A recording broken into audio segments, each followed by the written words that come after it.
The advice and opinions expressed by the host of Autism Live, your analyst who has experience with autism before starting any intensive behavioral intervention. Any choices you make in determining your child's treatment are completely at your own discretion.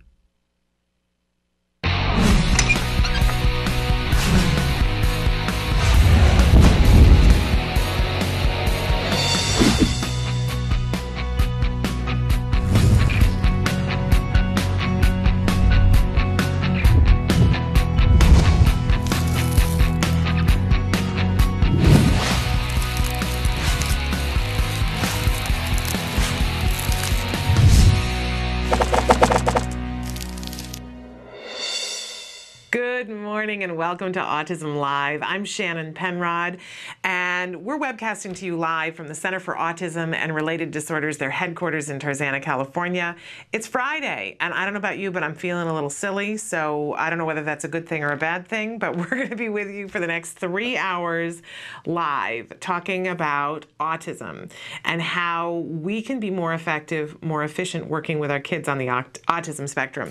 And whether you're a parent, a teacher, practitioner, I know that that's something that's important to you because it's something that's important to me, and you've told me it's important to you. And we appreciate you showing up here to be with us, to hear about the things that we're going to talk about, and to share with us what you want to talk about and what you have to add to the conversation. Because this show is totally built to be interactive. We want you to show up and virtually sit here at the table with us, ask questions of the experts, tell us what you need, tell us what you're interested in, and we will do our level best to deliver that to you.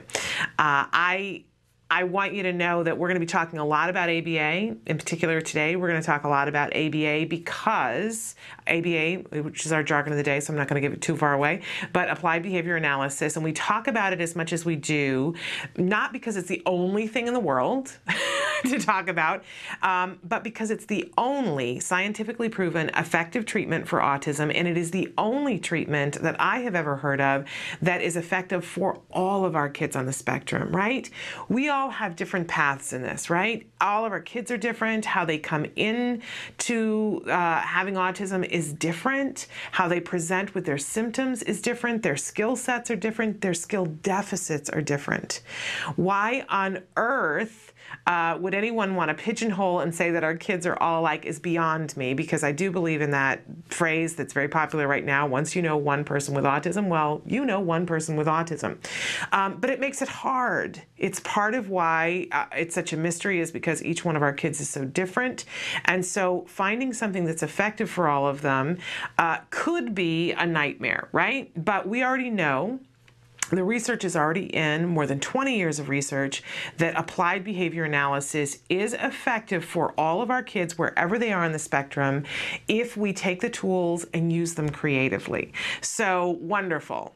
Wonderful. Great news. Yay, angels sing. But what are the tools and how do we use them? And I know as a parent, when my son was diagnosed with autism at 2.5, first of all, I'd never heard of ABA. Didn't know what it was, had no idea that it was effective for anyone, let alone kids on the autism spectrum. And then once I found out about it and heard about it, I was like, great, so how do we do this? And I found that the answer to that question was nowhere to be found. People were saying, you got to sign up with a provider, you got to find the funding. Yep. All of that's true, and all of that is stuff that we talk about as well, because that's a part of this journey. You got to figure out who's going to be doing this, whether it's you or somebody else, and how in the you-know-what do you pay for this? Well, we talk about all of that and more and help you to gather the tools. I always think of it as a tool belt. You got your ABA tool belt, and we want to put tools in that belt and say, this is how this tool works, but there are myriads of ways that you can apply it, right? Give you the skills so that you can teach your child skills. Isn't that what it's all about? And I get excited about that because I am a parent, because my son was diagnosed at 2.5, and when he was 3 years old and about 2 weeks after his 3rd birthday, we started intensive ABA therapy with the Center for Autism and Related Disorders. My little boy wasn't talking. and he wasn't communicating. And I just was watching him slip away. I always say to people, it was like a thief was coming in the night and stealing a piece of him every night, just a little piece, which in the beginning didn't look like much. I was the only one who noticed it. And everybody would say to me, he's fine. You're overreacting. You're crazy. Okay. But it turns out in this particular instance, I was not crazy, unfortunately. And so when all those little pieces, it adds up, right? And eventually my child, you'd say his name, and we thought maybe he'd gone deaf. But that wasn't the case. He had autism. And my son is 9 now. And thanks to ABA therapy, he is just a wonderful little boy in all the things that little boys are. And I could just hear him saying, I am not a little boy, Mom. But that's how good my son is, that he would say it and be indignant about it, and he'd make eye contact while he was doing it. And when we look at the scope of how kids do with ABA, I just want to let you know that my son is not in the top performers, and that's how well he's doing. So if I seem passionate about helping you to get this for your child, make no mistake, I am. One of the things, we had Nancy Allspaw Jackson in, she comes in on Wednesdays and does Let's Talk, I can't even talk, I'm so emotional about it. Let's Talk Autism with Shannon and Nancy. That happens on Wednesdays at 11 o'clock. And she was sharing from her journal about one of her darkest moments when her son was diagnosed, and how she was on the floor and praying and saying, you know, God, help me to know what to do with my child. And I promise you, I will help other people if I know what to do. And she has paid that in spades. And she's such an inspiration to me, because she is now the executive director of Autism Care and Treatment Today. And this week they are crossing the threshold of having given away more than $1 million to families in the last 4 years for the kinds of things that they need to help their children, whether it's ABA therapy, iPads, fences, assessments, doctor's appointments. They have given away this week more than $1 million, which is, come on, that's pretty intense. And Nancy has been an inspiration to me, because one of the deals that I made, I said, I'm going to do everything that I can for my child. And then as soon as I can, I want to turn around and help as many other people have the information that I had and access to the things that I had as a mom for my son. So that, please know, that's why I'm here. That is why I'm here. So I mean it when I say to you, I do want to help you. I want to help you to figure it out. I know what it's like to lay awake in that bed and think, oh my goodness, what's going to happen? Job number one as a parent is for me to take care of this little life that I agreed to take care of, and I don't know what to do. What on earth am I going to do? You stick with us. You'll find out which questions to ask, and then you can ask them, and we're going to help you to get the answers and get you moving on this journey through autism in a way that's going to blow your mind, because there is progress for all of our kids. All of our kids are not going to end up in the same place. We know that, right? Because they're all different. They come in different ways. They learn in different ways, but there is progress, substantive progress for all of our kids. We were talking yesterday with Angela Persicki, who is the assistant director of Autism Research Group, and she was talking about having met with a group of parents last weekend and helping them to understand the kinds of things that ABA works on. And she said, we were amazed at how many people asked us about toileting, because they were so excited about the fact that, toileting is no big deal for us as practitioners of ABA. We know how to get this done. It is not a big deal, and we know how to do this with all types of kids at all intellectual abilities, at all skill levels. And I said to her, I don't think that the world knows that it doesn't have to be this big insurmountable thing. But she was saying, doesn't matter whether your child is 4, 14, or 44, we can get toilet training under control. Stay here. We got real information for you from the experts who can help you. And I want to remind you, I am not one of those experts. I'm the mom that wants to be the conduit to get you to the answers that you need. So please understand, I do not have a degree in psychology. I am not a board-certified behavior analyst. I am not an expert in ABA. I am an expert in my child on given moments, and we've had a lot of ABA. So I hopefully know a lot of the questions to ask, but I by no means even know the questions to ask, and that's where you come in. Participate with me. Be a part of this team. Let's ask the questions. Let's get the information out to everybody out there who needs it. How can you participate? Lots of different ways. If you are watching us right now on autism-live.com, you'll see on your screen it either says live or rebroadcast. If it says live, then there is a live box on there that says your questions. You don't have to sign in. You don't have to register. You don't have to give us a bit of information about you. I want to be totally clear about that. Just write whatever you want to write in the Your Question box, hit enter, and it will show up. I think I've already gone live. Let me see if I have. Maybe not. It will in a minute. I promise you that it will in a minute, but it's a little bit delayed here. So in a minute, that box will be live, and then you can type in your answer, type in your question or your answer. If you've got an answer to something that somebody else is asking, please feel free to give us answers, because I know you do have answers. I don't know why it's not coming up. Maybe during the break, I'll work on that. But in any case, there are lots of other ways, and if it's saying rebroadcast, there are lots of ways for you to participate with us. You can email us. And Matt's going to start to cycle through some of the different things that you can see. And if you're worried, because you usually hear me say Emily is having some vacation. She has not gone away. She is going to, in fact, you can be following her on Facebook. She is going to be this weekend at the opening of the Boston Center for Autism and Related Disorders new office there in the Boston area. It services the greater Boston area, and she is going to be keeping a running picture photo blog going, letting us know where she is in the Boston area. And then she's going to take a couple of days off to be with her family, because that is where she is from, and she has a wedding in the family, which is a very exciting thing.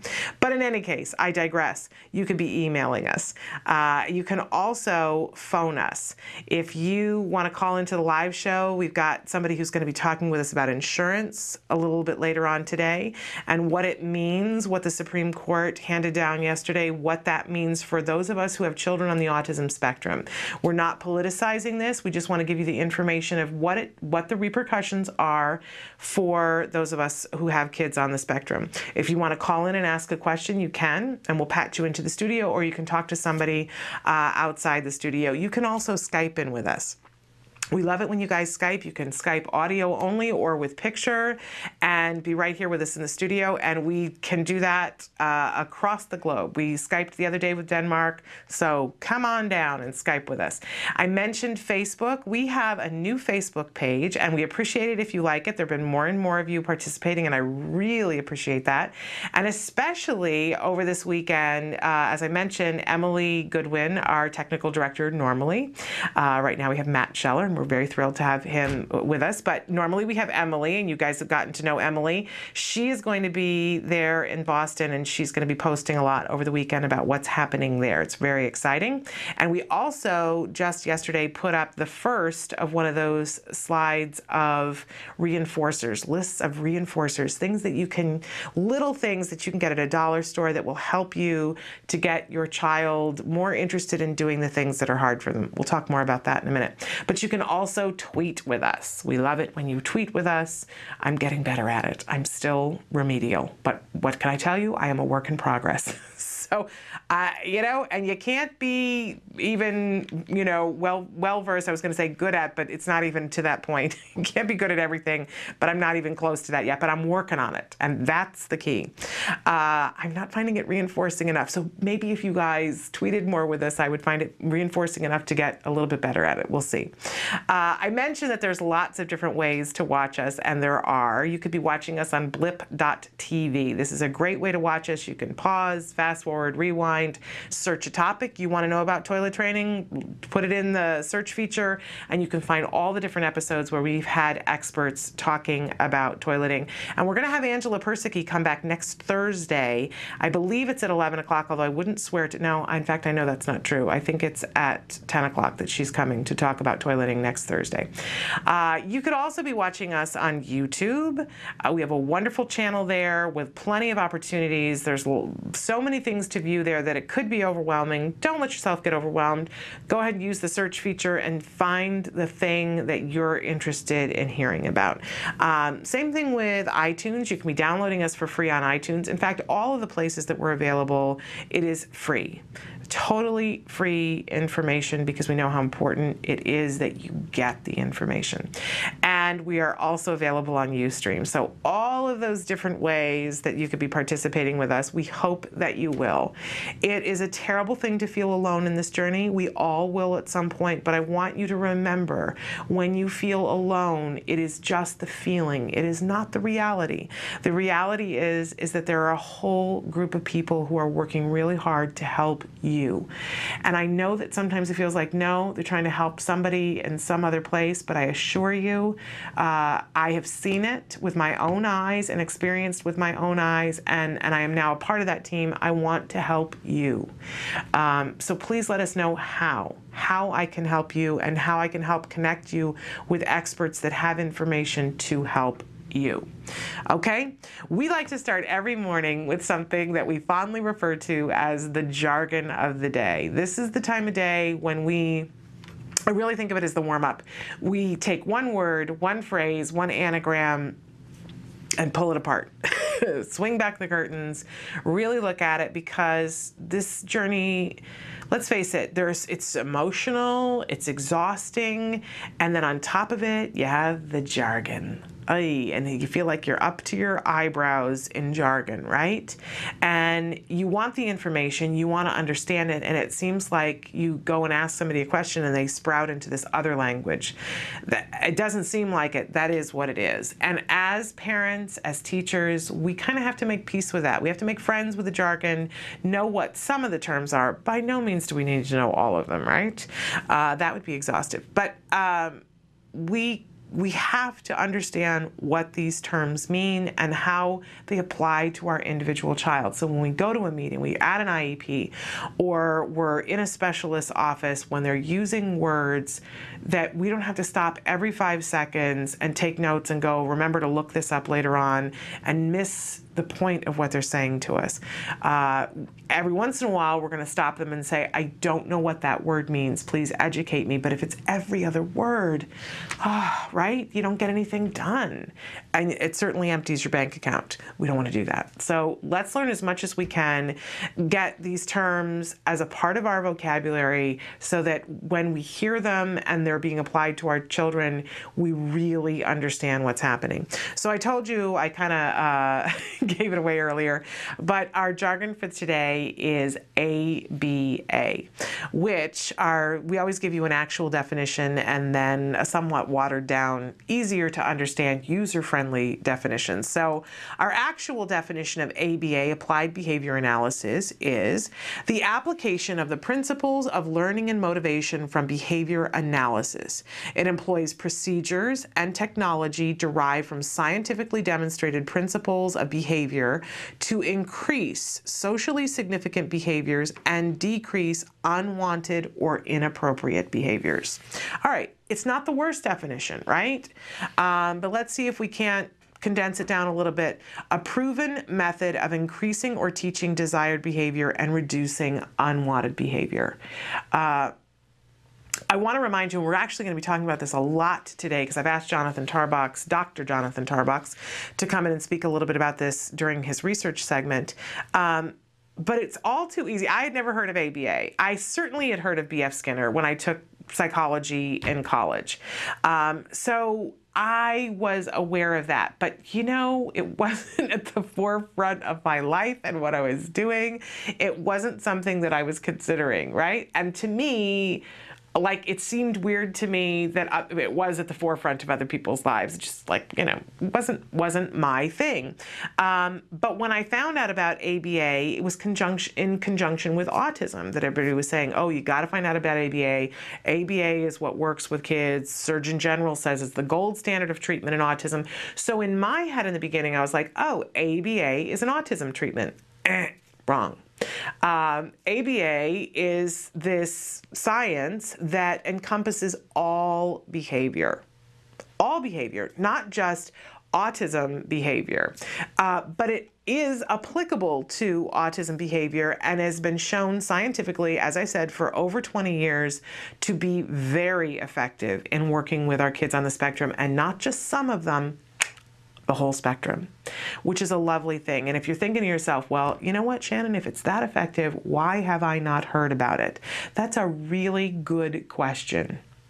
And it's something that I personally don't understand, but it doesn't matter. We're just going to keep talking about it until everybody has heard about it. And it is something that you should be hearing about because it has a lot to do with what's happening in the field of insurance. And we'll talk more about that in just a little while. But in any case, what ABA strives to do, and again, not just with kids on the autism spectrum, is to increase behaviors that we want to see more of and decrease behaviors that we want to see less of, following the principles of the science of behavior analysis. And principle number one is that in order for any behavior to be maintained over and over and over again, it has to be reinforcing in some way. There has to be a reward. So maybe you haven't heard of ABA, but very likely you have heard Dr. Phil say when he's talking to somebody about something that they're doing, that the rest of the family is upset about, right? Because that's basically a Dr. Phil show. Somebody's there, they're engaging in some behavior that a whole bunch of people are upset with, right? And at some point, and Dr. Phil always sits there and says, okay, well, what is he or she doing? And the family talks, goes, oh, he did this, and he did that, and he did this. And Dr. Phil says, that's terrible. And he turns and he says to the person of interest, so what's your paycheck for this? And the person goes, I'm not going to paycheck for this. And Dr. Phil says, you know what, that's not true. I know that's not true because you wouldn't be doing this over and over and over again unless there was some payoff for it. So what's the payoff? And then they spend the rest of the show figuring out what the payoff is and saying to the family, stop giving him the payoff. Just don't. Here's his payoff. Don't give it to him. You're helping to make this behavior happen all over again. Guess what? That's ABA. That is ABA in a nutshell, because even though it's this horrible behavior that the person is doing and the person's all emotional and saying, I don't want to do this anymore, I don't like myself when I do this. Well, why are you doing it then? There's a payoff. No, I swear there isn't a payoff. And then Dr. Phil finds the payoff and says, we're not going to do the payoff anymore, and we're going to give you this replacement behavior to do so that instead of doing this, you're doing something that's better. ABA, that's ABA in a nutshell. In a very small nutshell. So how do we apply this to our kids on the autism spectrum? Your child's hand flapping, right? What's the child's payoff for hand flapping? Well, I don't know, but there is one. And these professionals who work in ABA are capable of doing what's called a functional behavior assessment. It's a lengthy process, but they find out what the paycheck is for this, right? They give them a replacement for that behavior. They stop having it be rewarding through a series of different things, and they're not aversive. I have to say that. What they'll do is if they find that the payoff for this is that it helps to calm the child down, then beforehand they're going to find out how can we help to calm the child down before we get to this. Right? So there's no aversive, there's no punishment involved in and that's perhaps misleading. But there is nothing aversive, there's no corporal punishment. Typically, we're never removing something from the child unless it's dangerous. We're finding other ways for them to get their needs met when it's behavior that we don't want to see, that challenging behavior. This isn't the worst thing in the world, but it prevents them from making friends. It prevents them from being able to write. It prevents them from sometimes being able to concentrate, because when this is happening, it's pretty fascinating, And so if I'm doing this and somebody is explaining physics to me, I'm going to focus on the fingers and not learn the physics, right? So we can decrease behaviors in that way. And by the way, we can take this equation and use it to reinforce our children to learn things that we want them to learn. So you want your child to learn toileting? You're going to make it so reinforcing that they're going to jump hurdles to be able to do a skill that previously was really difficult for them. This is true in our lives too. If there's something you really want to do, if the reinforcement is strong enough, even if it's hard, you're going to find your way to make progress towards your goal. So that's what ABA is, and it doesn't just work with some of our kids. It works with all of our kids. How fabulous is that? I just get really excited when I think about that, because it would be horrible if I had to sit here and say, I'm sorry, this is this great thing, but it only works for some of your kids. No, that's not the case. This is something that you, as any parent, and if you have 5 kids and 3 of them are on the spectrum and 2 of them aren't, guess what? The principles of ABA work with all of those children. On the spectrum, not on the spectrum. Very profoundly affected on the spectrum, very mildly affected on the spectrum. ABA works with your mother-in-law. By the way, the principles of ABA work with your dog too. It's a slightly different set of rules, because dogs, their reinforcement is different. But if you've been watching the show at all, you know that we adopted a dog and with some issues, some trauma, some past trauma. And so she has been on vacazione with a dog behaviorist. And we went out to see her the other day, and it's just amazing what he's doing. And now he is having to train us, because as it turns out, the bigger problem, of course, we've all seen the dog whisperer, and we've all seen now dogs in the city. It usually isn't the dog. Now, I will say that this dog came with her problems, but we have to change how we interact with her. But it's doable, and we want the happy house without the challenging behavior. So, and the trainer's saying, you can't do that. That's, you got to reinforce her when she does this. And I'm going, yeah, I know this. I know this. It's just different with a dog. Not that different. So, is this easy? No. Is it doable? Yes. And we can do this in all these different instances. Okay, so that's ABA, and that's why I get so excited about it. All right, we always have a question of the day for you. And the question of the day is something that we ask you because we want, well, first of all, we want to get to know you better. We want to interact with you. We want you to interact with each other. And we want to serve you better. So there are lots of ways to answer the question of the day. I especially want you to answer the question of the day on our new Facebook page. And we'll have an opportunity later on today to look at what some of your answers are. So our question of the day is, what's the hardest part of the summer break for you? I'm not talking about for your child. What's the hardest part of the summer break for you? There are lots of good things about having this time off, right? But there are challenges that come with it, especially when you have a child on the spectrum. There are challenges that come with it. So what's the hardest part of the summer break for you? I was saying this morning that, I'm a former teacher, and I am unused to working outside of the home in the summer. It is just not something that I have done a whole lot in my life. And so it is the hardest thing for me. My son is going to summer camp for several of the weeks during the summer, and I am going to take some time off here in a couple of weeks so that he and I can go and play and have some time with Daddy. And but my husband is there with him, but he goes to summer camp in the morning. He's been at marine biology camp all this week, and he's thrilled. He's thrilled. He's not missing me, and I'm with him in the afternoons. It's still hard. It is still hard. My body is used to having the summer and having more time at home in the home. So that's turning out to be a really big thing for me. And especially, I can at this point. It used to be, my son graduated from his ABA program a year ago, and like a year ago this month. And always before, my son was in therapy and I was home. I would be in the other room listening on the monitor. But last summer was the first summer that he didn't have ABA. And I think in my head, I always had these visions of us, it's always the expectation thing, of us having these idyllic summers on a beach somewhere, as if I have a beach house, because I don't. You know what I mean? And I think when I was in the middle of the intervention with my son with the ABA, that I kept thinking, oh, someday, because we would have therapists all day long in the summer, and I would think someday we're just going to be able to, get up in the morning and go to the beach. And we live close enough that we could drive to the beach with a picnic basket. Has that ever happened? No.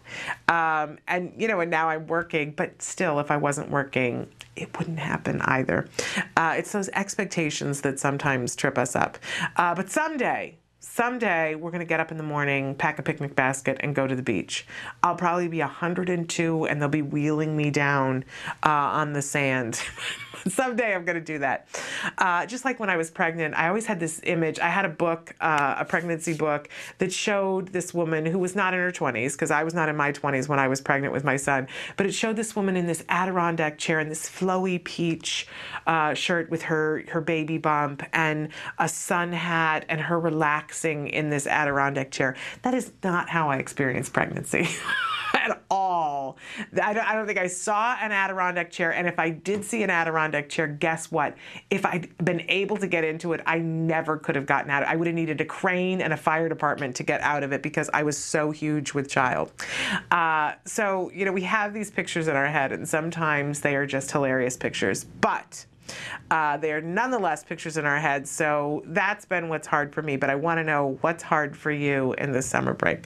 You can see I am silly today. I'm just a little bit off kilter. But in any case, we have our topic for the day. It has been our topic for the week. So important. We can't be silly about this, right? Starting EIBI. It was our jargon term on Monday. Early Intensive Behavioral Intervention.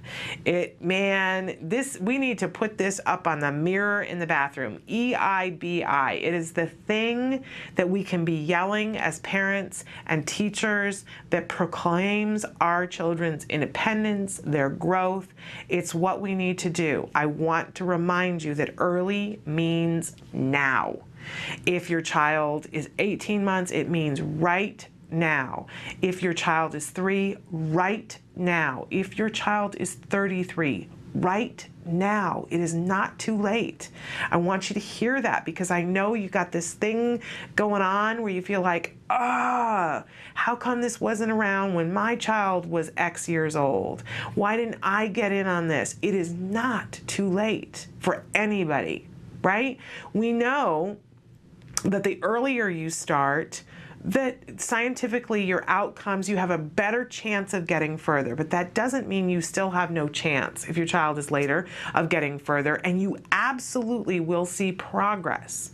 It's just that the equation becomes, and this is why now is the absolute, is that every minute that it isn't happening now is a minute when your child had missed an opportunity and has gotten further behind. So if your child is 8 and they are functioning at a 2-year-old level, you have 6 years to make up. Guess what? That's not impossible, but it's a whole lot harder, and it's going to take a whole lot longer than if your child is 3 and they are at a 2-year-old level and you only have to make up a year. Right? And if your child is 15 months old and they are only a couple of months behind, you can save them so much time and effort by starting now. Now, now, now. EIBI, now. And of course, I've been really up in arms and talking about the early this week, but I want to remind you, intensive, because what I hear from so many of you is that you started early and that some funding agency said to you that 10 hours was what you qualified for, so 10 hours was what you were going to get. And they may even have told you that 10 hours was what was appropriate for your 3 or 4 or 5-year-old child. There is a huge problem right now, and I just spoke to a group of people about this on Monday, that hopefully they will take this to the streets, because there are people who do have an ability to change this. But you need to know that whether they were just being inconsiderate, or they thought they were being kind. That if somebody was telling you that your 10-year-old child only needed 10 hours of ABA, you want to ask them, is that actually what my child needs? Or is that what you can get the funding for? That's a hard question to ask. It's going to be a hard question for them to answer, because a lot of the time, the answer is that's all there is for the funding. But it isn't all that your child needs. Let's be 100% clear about this, that 10 hours of ABA is better than no hours of ABA, right? But what we know, and what they know, and what they didn't want to say to you is that scientifically, it has been shown over and over and over again that, especially for children that are in that before the age of 5, that we need to be in the neighborhood of 25 to 40 hours a week, and we got to be there for 2 to 4 years. That's what has the best outcomes. People don't like to talk about it because it's hard. People don't like to talk about it because it's expensive. Well, you know what I say to that?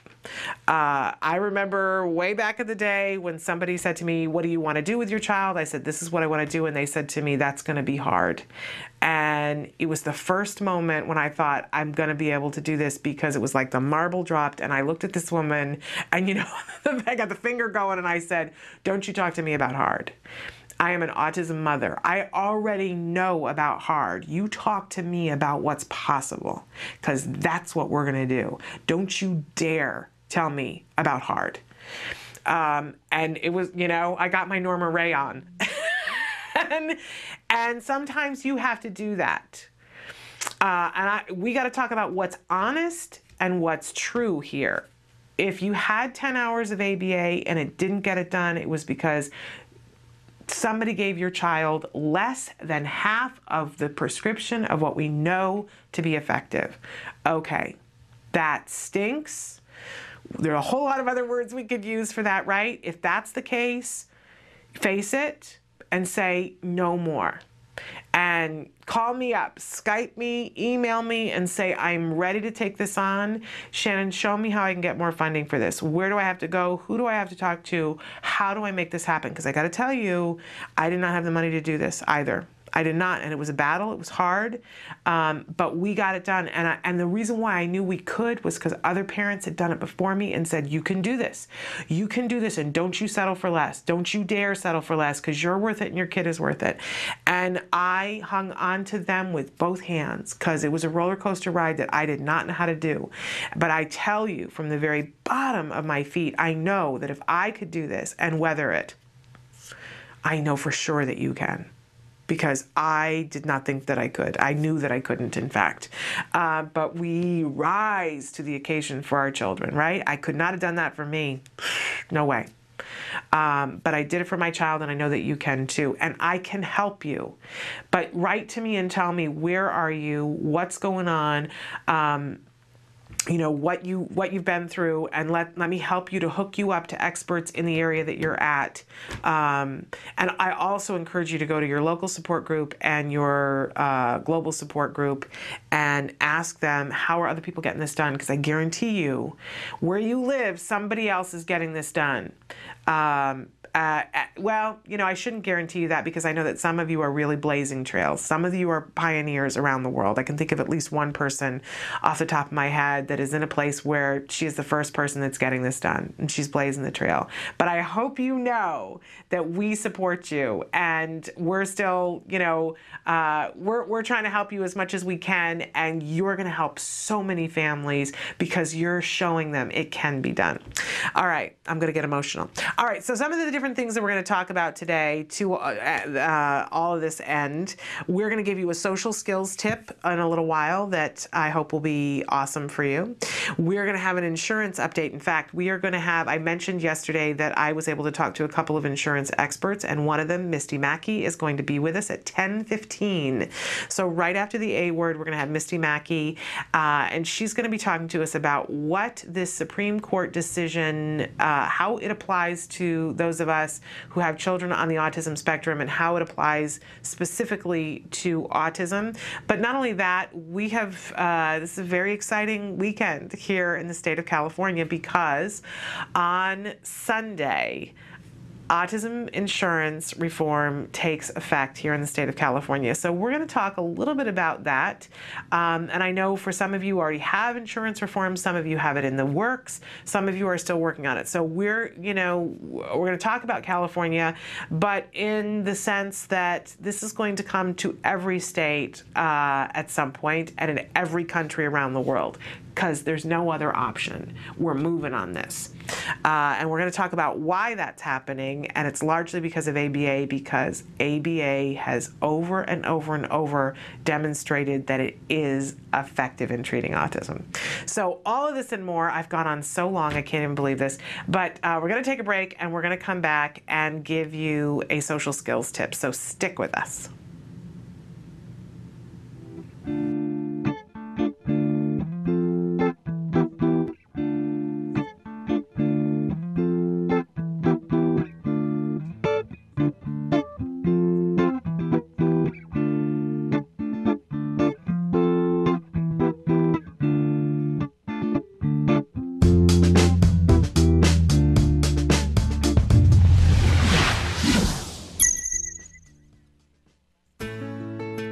Skills is a revolutionary web-based program that incorporates comprehensive assessment, curriculum design, progress tracking, and treatment evaluation for children with autism all in one place. Developed by the Center for Autism and Related Disorders. Our approach is based on over 40 years of research on the principles of learning and their application to improving the lives of children with autism. How does Skills work? Created with speed and simplicity in mind, Skills was modeled on an easy 3-step process. Step 1. Start assessment. Step 1 begins with our intelligent assessment system, which consists of a series of questions. This assessment is essential to identifying your child's level of skills compared to their typical peers across all areas of development.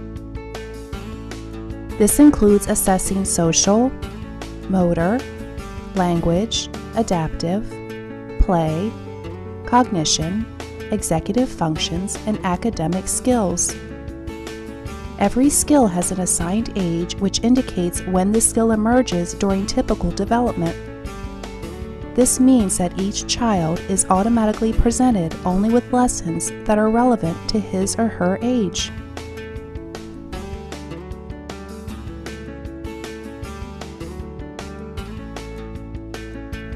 Step 2. Choosing activities. It's now easier than ever to build an individualized treatment plan. In Step 2, you are presented with an individualized pool of activities that are directly linked to your student's assessment results. Each activity represents a specific skill that has been indicated by the assessment as needing to be taught. Activities are categorized by curriculum and then by lesson. There are 3 main types of skills: building blocks, fundamental, and expansion skills. Fundamental skills are necessary for successful everyday functioning. Building blocks are prerequisites to a fundamental skill. Expansion skills are non-essential skills, but may provide further enrichment in certain areas. After reviewing the activities available to you, you can quickly add your chosen activities to the treatment plan by simply checking the box and clicking the button. Step 3. Start treatment. Once you have selected and added the activities you want, you are ready to begin teaching. Skills provides you with all the tools necessary to design and manage an effective curriculum plan, such as printable activity guides that are customizable by the teacher, supplemental teaching aids including printable data sheets, teaching guides, visual aids, worksheets, and tracking forms, detailed IEP goals and benchmarks for each activity, brief and visually appealing video tutorials, a variety of treatment progress and clinical timeline charts, and lots more. And since Skills is completely web-based, everything you need is available 24 hours a day, 7 days a week, in one easy-to-access location. Skills users even benefit from unlimited access to a support community, where they can ask questions and share ideas with a skills expert. Skills is always with you.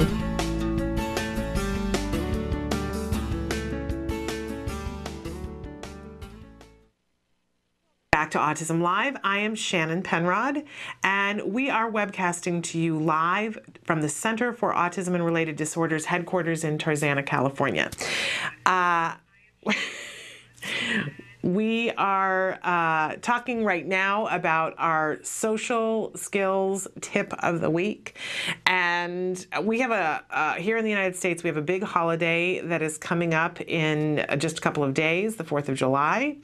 And I love this holiday for a lot of different reasons. There's a lot of different things that we can be working on, in addition to all the things that I love about it. A lot of different things that we can be working on with our children around the holiday. It is a time when we will get together with other families sometimes, and with other peoples from the community. So one of the things that I wanted to talk about in terms of our social curriculum for children that we can work on is community rules.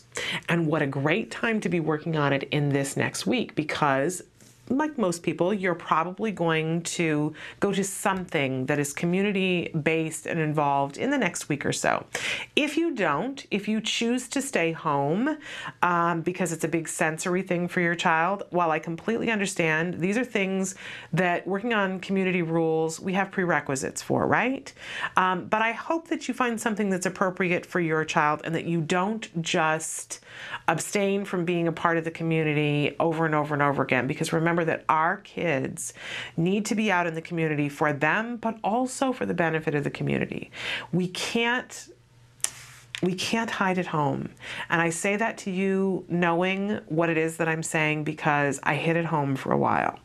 And when I stopped hiding at home, I realized how much I was missing, how much my child was missing, and how much the community was missing, and not having the opportunity to be a part of what was happening with him. So I know it's hard, and we got to do it in small doses, but go into the community. Have a plan. Keep your expectations low. Don't plan on being out and staying out for the whole 4th of July and being out in the sun the whole time and having the sensory and then hoping that the fireworks is going to be, you know, if your child is especially sensitive to sounds. Pick and choose when and how you want to participate. But while you're doing that, it's so important that you be working on more skills than just being out there, right? Because sometimes when our kids, you know, our kids have anxiety and they have issues going on, it's because they don't know how to filter everything that's happening, sometimes, not in all cases. And when we give them things to focus on and we're reinforcing them for learning those things, I firmly believe that it prevents them getting to the point where they're feeling all that agitation. It's not going to be true for all kids, but it's going to be true for a lot of our kids in a lot of instances. Try it and see for your child. So again, community rules is something that we can be working on during this week. We don't want to start working on it on the 4th of July. We certainly can start working on it now if our child already has some basic understanding of rules, right? So that's a big prerequisite. Then we can begin to work on community rules. So, and you know, one of the first things that we can do is start pointing out signs. So even in your neighborhood, let's say you take your child for a walk, whether it's that they're in a stroller or they're on the back of your bicycle, if that's something that's possible for them, or you're walking down the sidewalk. Now, if you're in the place where you're like, that's not even possible, because I couldn't walk down the sidewalk with my child when we first started out. It was something that he couldn't do. Then you want to back up and have somebody help you, because usually it takes more than 2 people to work on the skills to walking down the sidewalk. Can I tell you, I wasn't, from the time that autism showed up until our first week of therapy, I couldn't walk down the sidewalk with my child. It was overwhelming. right? But it took 1 week of ABA therapy, and I could walk into Dodgers Stadium with him. That's exactly what we did 1 week into therapy. I walked into Dodger Stadium, and we were walking in, and I was taking in all the sensory things that were happening there. And so I almost missed it, but I looked at my husband and I said, oh my gosh, he's holding my hand and walking in, and and we're in this crazy sensory place. But that's what 1 week of therapy did for my child. You gotta love that. But in any case, start to point out signs to your child, whether they're in their car seat. Point out signs and go, oh, look, there's the sign, especially signs that are not necessarily just text. If there's a sign that has, a person walking and it has the big line through it, point it out. It's going to help your child to work on tacting because you're modeling it. You say, oh, look at the sign. And you can talk about what the sign means and what the circle means. Now, depending on where your child's receptive language ability is, you may feel like they're not really getting it. It's okay. Still keep talking about it. If you fear for your child's receptive language abilities and you don't think they're getting a lot what you're saying, minimize the amount of verbiage, but keep talking. So you point and say, look. And if it's a thing that says don't walk, then you point and say, look, sign, don't walk, right? So not all these words. I tend to use too many words. I know that shocks you. Because I never do that here, right? But I would tend to go, oh, look, there's a sign. And look what the sign says. Do you see the man who's walking and then it's got the circle around it and the line through it? Well, actually, what that means, like my son's supposed to, when he was having receptive language difficulties, that he was supposed to figure out what all those words meant in the context of them. Minimize it. Look, sign, don't walk. That's it. That's all it takes. But do say those things, because at some point it's going to help your child to realize there's something going on. Whether they get the look or whether they get the don't walk or they get sign, whatever it is, over time they will begin to decipher what's happening. So point out signs to them so that it's helping them as a ramp up to. But then eventually what you can do is be sitting down with your child before an outing and saying, okay, so we're going to go to the park. And you can say, what are the rules of the park? And if you have visuals, that's great. And a lot of times you can download these things online. What I love to do is do Google Images and say, you'd be amazed at what you can find on Google Images. So I Google Images and I type in fireworks. And I might type in, fireworks, no touching, or fireworks, stay behind the line. And a picture or a drawing or a cartoon will come up and I can print that out on my computer and I can put it on a piece of paper and say, so what are the rules when we go to the park to watch fireworks? Okay, we have to sit, maybe have a picture of somebody sitting, and keep it kind of simple in the beginning. We don't want to have 38 rules because we're not going to remember them. This is something that my husband and I always go through, that we try to come up with rules before an event. Like if we're going to a birthday party or we're going to a pool party or something like that, we'll be in the car and we're trying to head things off at the pass, right? It's a great thing to do, to be able to talk in the car and say, all right, so what are the rules at a pool party? And we'll try to come up with 5 rules. And then we'll go back over them a bunch of times. And if we can't remember the 5 rules, then how is our child going to remember the 5 rules? And my husband and I always make fun of each other because we can't remember 5 rules. So try to keep it simple. Now we're at the point where sometimes we still come up with 5 rules, and my son, I'll be, what's number 4? I can't remember what number 4. My son's like, Mom, number 4 is this, right? So that's when you know you're getting it done right. Your child remembers more things than you do. But go over the rules, and especially at this time, this is something that is a big social skill, to point out what are the signs, how do we see the signs, and noticing every sign that's in the park. There's got to be a sign that shows dogs, no dogs allowed, or no dogs off leash, or no litter. Be pointing those out during the 4th of July. Go over the rules for what behavior is when people are together in whatever setting that you're going to be in. I'm just thinking, if you're going to a concert that ends in fireworks, whether it's your local high school band or whatever, what our behavior is when we're sitting there, that we're not climbing around on the bleachers, that we're not talking during a song, not talking during a speech, not blowing raspberries when people are doing the Pledge of Allegiance. But start in a small way. But do take this opportunity, and throughout the summer, whenever you're at a community event, to talk about community rules. It's important for our children to understand that there are rules for different situations. This is going to help them to be able to generalize, because at some point, they're going to walk into a situation in their life and see that there are rules in force that they've never been a part of before, right? Haven't we all been through that circumstance before, where we walk in someplace, whether it's a restaurant that does things in a different way and you don't know which line to get into, or whether you're going to register for college classes and you don't know, am I supposed to be in this line or am I supposed to be in that line? And you start to look for the signage. So we want to help our kids to notice the signage. We're going to point it out. That's going to help us to work on tacting. Really great opportunity during the 4th of July to do that. All right. It is time for the A Word. This is the wonderful documentary that's being made at the Center for Autism and Related Disorders. They're following a little boy named Jack Riley. He is about to be 3 in the series, although he's been 3 for more than a half a year now.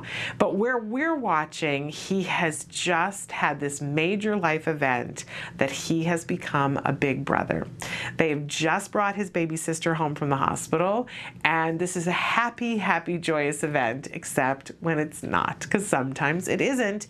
And for a little boy who has been the center of attention for a lot of people for a long time, this is a little bit a bump in his routine. Things are different, people are behaving differently, and he's having some issues, some compliance issues. He's a little out of sorts. He's also at a point where he's about ready to start work on potty training. We're seeing tremendous amount of progress, because just a couple of months ago, they had an issue where they were asking him to comply, and he had a meltdown about it. And when he finally complied and was released from doing the activities they were asking him to do, he went underneath the dining room table to take a poop, because that's what our kids do when they're still in diapers. And the mom was saying, I feel so bad because he doesn't have the words to say, I need to go poop. And so we're putting these demands on him, and we didn't know because he couldn't communicate with us. I hope that someday soon my child has the ability to say, I need a minute, I'm pooping. So take a look, because there's big progress this week. This is the A Word.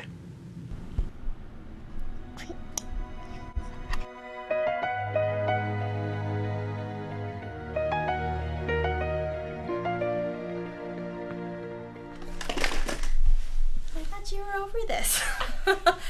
We did this like 5 months ago. I know, that's you. Hi, look. Hi, look. You can say hi. Hi. Say, I'm Jack Riley. I Jack Riley. I got. Really? It's showtime. It's showtime. Sit down. I can eat. Look what I have. Do you want to play with your rug? The rug. Whoa, you want to play? Hard to play. Okay, then you need to get your stickers. Do you want the rug? What's the rug? Okay, you need to sit here. No, you need to sit right here. Sit down. Sit right here. You need to sit here, buddy. No. Or else we have to go sit on the chair, bud. Come on. Sit up. Okay. You're gonna sit on the chair then, dude.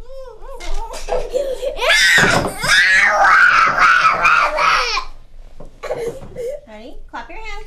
Good. See, that's one sticker. Touch your head. There it is. You have to sit on chair, buddy.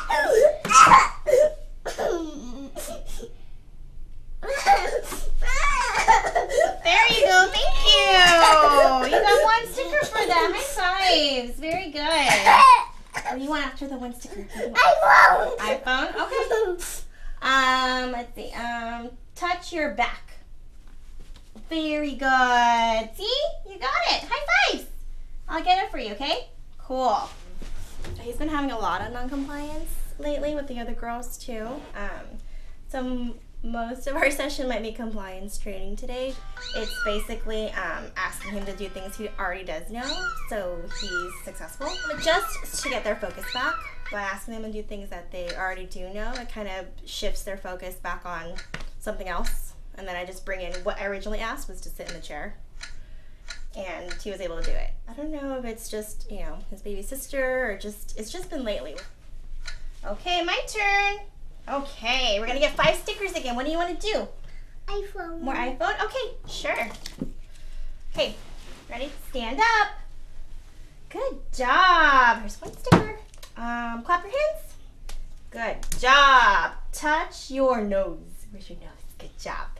Touch your ears. Nice. 1 more. Sit down. Nice. Very good. Here you go. So I'll do that just a couple times just to get him back in the groove of things. Get back. What are you doing? Pooping. You're pooping? Oh, okay. You going potty? Going to party. Are you going poo-poo? I'll go to a party. You're poo-poo. You have poo-poo in your diaper? Pooping your diapers. Okay. Okay. I'm sorry, are you pooping? Oh, maybe he is. Are you all done?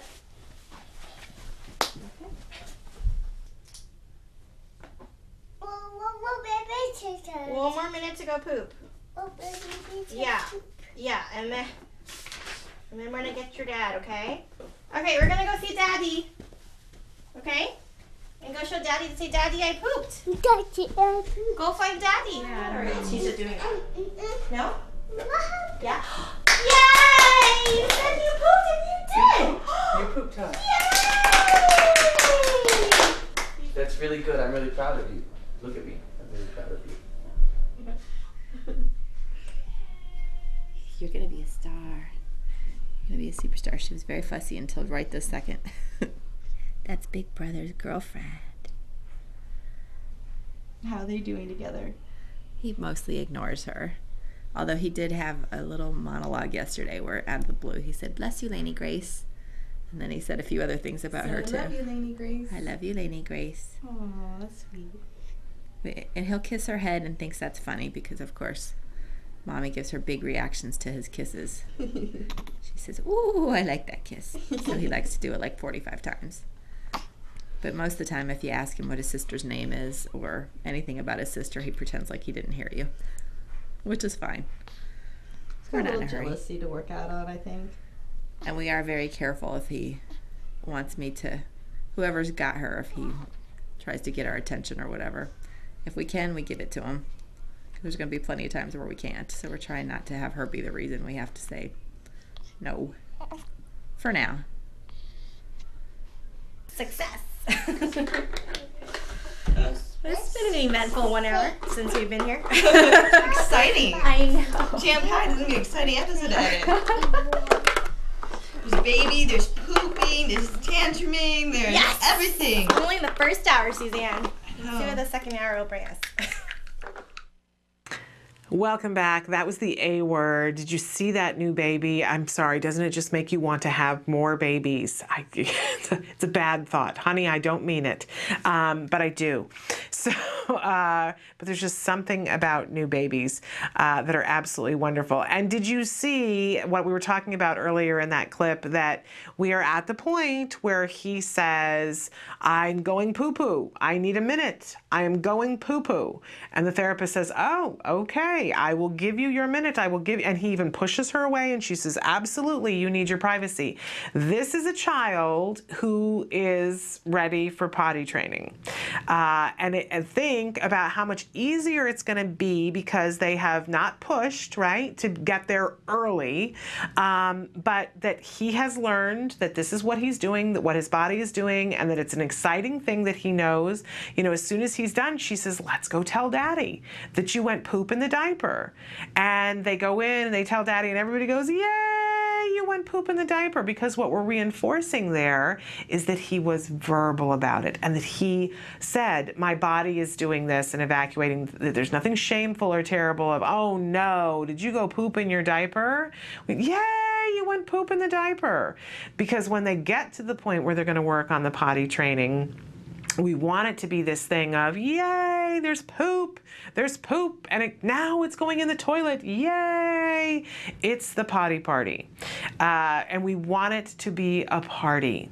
Remember, we go back to that Dr. Phil thing about what's the paycheck. The behavior that we want eventually is for him to understand his body is doing this. He goes in, he does it in the toilet, and in order for him to get to that point, it's got to be rewarding for him. There's got to be a paycheck.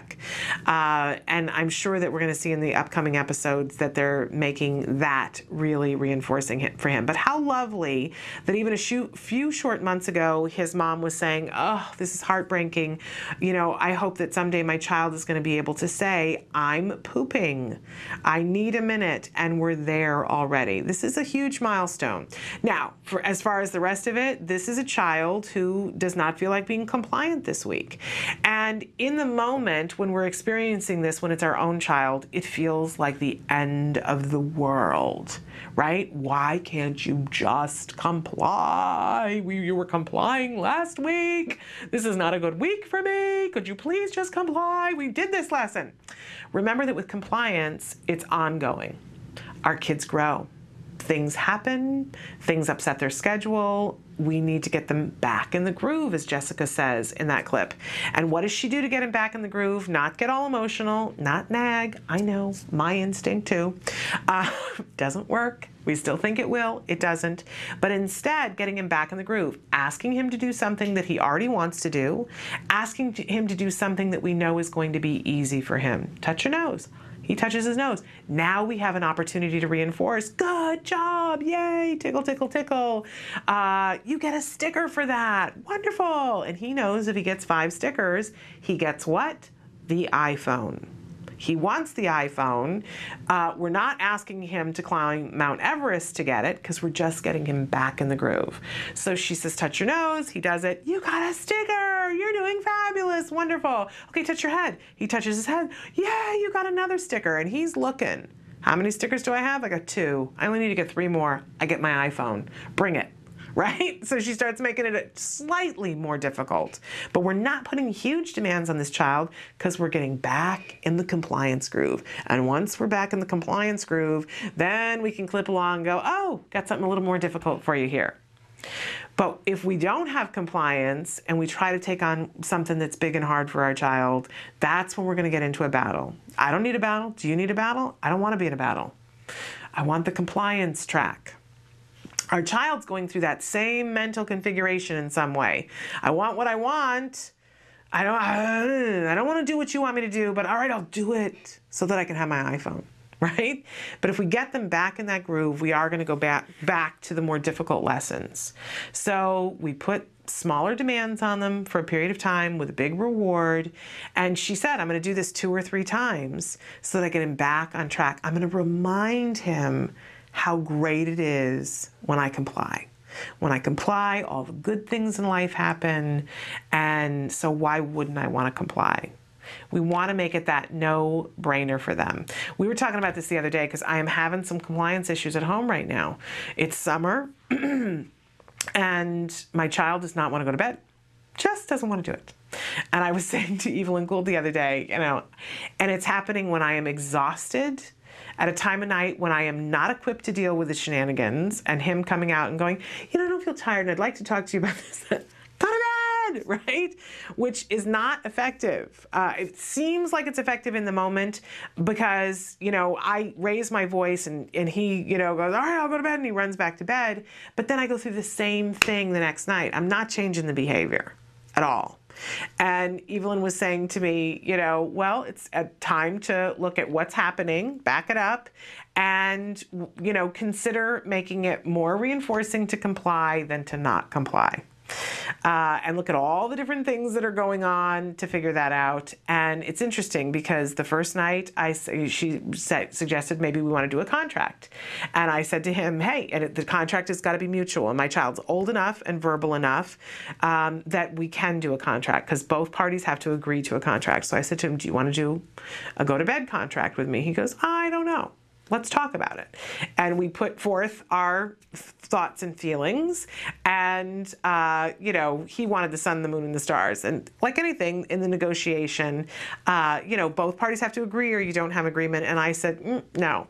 But here's what's going to happen. You're still going to go to bed tonight. And because I offered you this reward, but you didn't want it because you didn't want to come up with something that we could both agree on. So, you know, you don't get anything.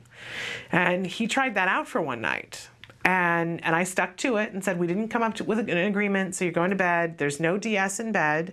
That was the thing that ultimately I offered, was that there were 3 different steps to it, and if he held up with the 3 steps, then the next night he could have the DS in bed for 20 minutes, which is big deal, right? But he couldn't agree to it because it wasn't big enough. He wanted it for an hour. I said, sorry, pal. Yeah, you know, not happening. We've crossed a line here, right? So we went through one night where he just went to bed and there was no DS. And he tried that on for size and said, gee, I really don't like that. So yesterday he was like, Mom, I'd like to have a contract with you. And last night my child went to bed and stayed in bed. Angels sing. And I didn't have to raise my voice, and there weren't shenanigans, and, you know, a couple of more nights of that, and I will not have tree trunks underneath my eyes. I have bags underneath my eyes. In any case, you know, the whole thing is about setting it up so that it's clear to a child they have choices, and Jack Riley has choices. He doesn't have to comply, right? We can't make them comply, but if we make it rewarding enough to comply, and if we make the alternate, we don't have to make it aversive, but it's just, There was nothing horrible that happened the night that my child went to bed. He just didn't get his DS, and he knew he could have. So the next night he went, you know, I can have my DS or not. Which one do I want to choose? And if I don't participate in this, I'm still not getting my DS. I'm going to pick having my DS. And I'm going to hold up my end of this because I'd rather have the DS than the shenanigans. Angels, cue the angels, everybody sings. It is hard in the moment. And you saw me the other day talking with Evelyn Gould and saying, Evelyn, I don't have compliance. What am I going to do? It is so useful to have other people who are experts to talk this through with. Which brings me to, feel free, you know, bring your questions, bring your suggestions. We want to know, we do have experts. We're going to have an expert in just a minute. We're going to take a break, and when we come back, we are going to have Misty Mackey with us, and she works in our contract department here at the Center for Autism and Related Disorders. And I mentioned that I talked to a couple of people yesterday morning about what was happening with the Supreme Court and about the Affordable Health Care Act and how it impacts us. And I learned stuff yesterday morning that I was not aware of. And I hate that when that happens, that something's been around for a while and I didn't know, because as a parent, this affects me. And so I said, you know what, we got to get you in the studio. So she was kind enough to take time away from her busy schedule today. She's going to be joining us in just a few minutes. If you have questions about what happened yesterday, about the Affordable Health Care Act as it relates to autism, now's a great time to go to autism-live.com, go to the question box, type in your question, or you can be sending us an email. And I'm going to ask Matt to put up on our screen here real quick our email address again so that you can email into us. And I'm making you know, we had a problem before, but it is absolutely live now. You can type into the question box or you can email to us if you've got questions right now for Misty Mackey. We'll take a break and be back with her in just a minute talking about insurance. Stick with us.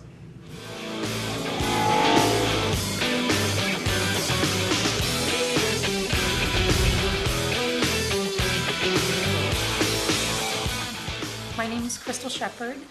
I'm Pete. And our son Logan was diagnosed in February of 2003. Wow, it seems like a long time ago. Yeah. We were fortunate enough to find CARD when he was 20 months old.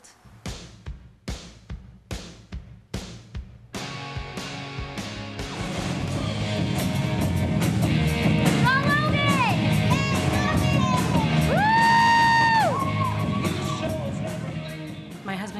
said, "You need to go to this place. I've researched it. You need to go right now." So I went and knocked on the door, and we found Doreen. Doreen, we sat down, and I'll never forget what she said. She goes, "Well, here's what we're going to do. We're going to get him caught up and make sure he never falls behind again." I was like, that's it, you know.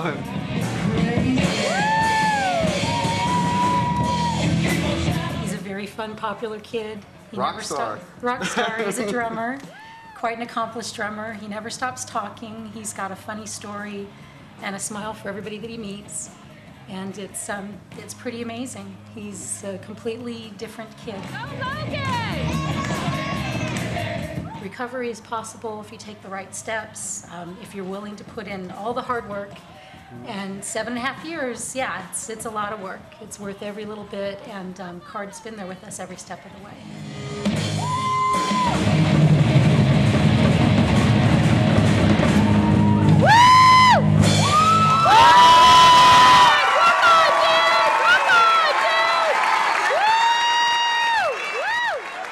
My name's Monica.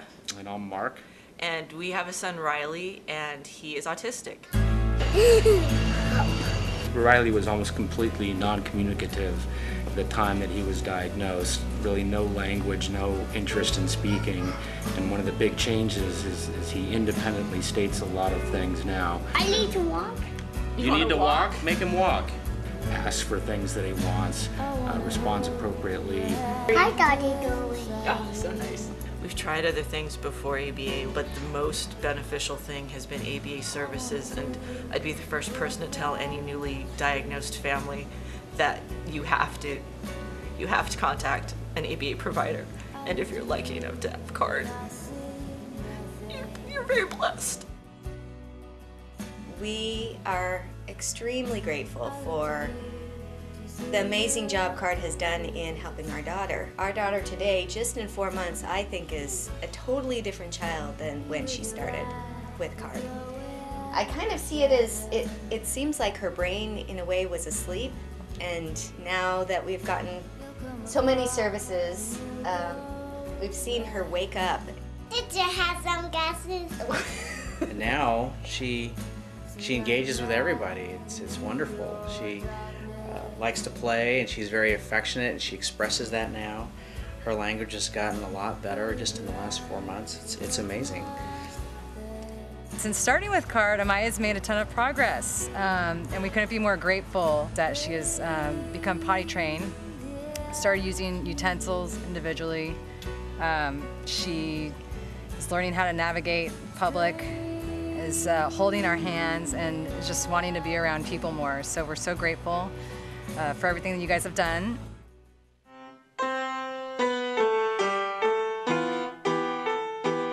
Hi, Dr. Grandpa Shay. Congratulations on your 20-year anniversary of CARD. I love all my CARD teachers. They are the best.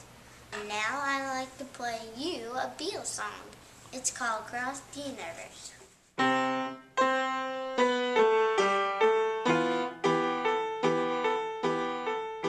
I first saw Dr. Grandpa Shay speak at a biomedical conference somewhere, and I was just so impressed with her. She stood up there and she talked with such confidence about recovery and what she could do for these children, and she had a whole curriculum, and I was just so impressed.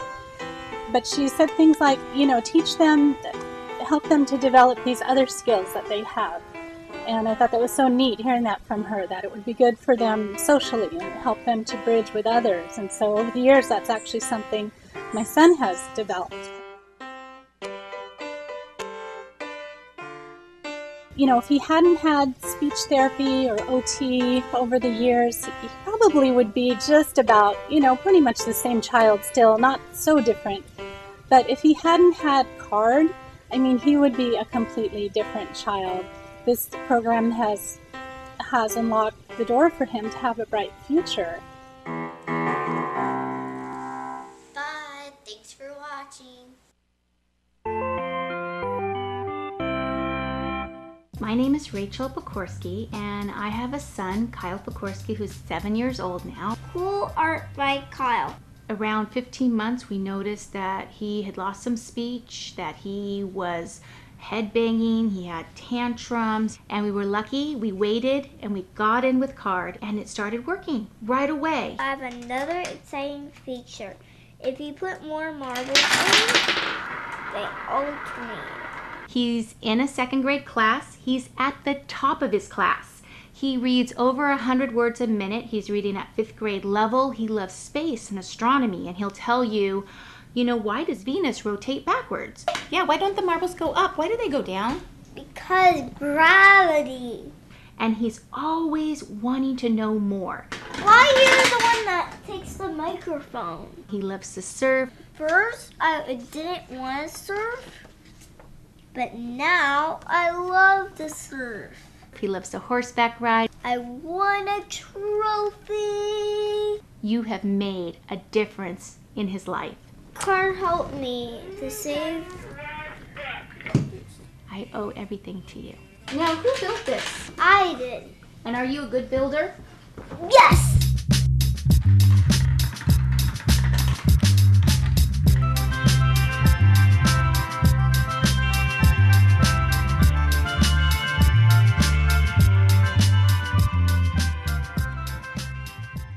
Welcome back to Autism Live. I'm Shannon Penrod. We're webcasting to you live from the Center for Autism and Related Disorders headquarters in Tarzana, California. And my special guest right now is the wonderful Misty Mackey.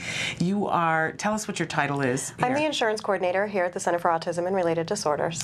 Okay, and I've asked Misty to come in and talk to us because, when the Supreme Court handed down their decision yesterday, and I came in, and my first stop was down to your office to talk to you and Bryce Myler and go, okay, so what does this mean? And it was interesting because you guys were saying, well, it means that everything stays the same as it did earlier in the day. This is a big non-event. Right. And I said, but what does it mean in terms of autism families? And you guys started talking to me about the Affordable Health Care Act and what that meant to autism families. And I thought that I already understood, and you were saying things to me that I did not know. Right. And it kind of blew my head because a lot of it affects me personally, and I thought, how can I not know this? This is shameful. I was embarrassed because I should know. I mean, I'm here, I work here, and I talk about things. There are things that I should know, but I thought if I don't know, it's very likely that a lot of people don't. Right. And I thought we should just step back for a second and say, okay, well, if the Supreme Court decision has meant that the status quo, everything is the same, maybe we should talk about what the same means. Right.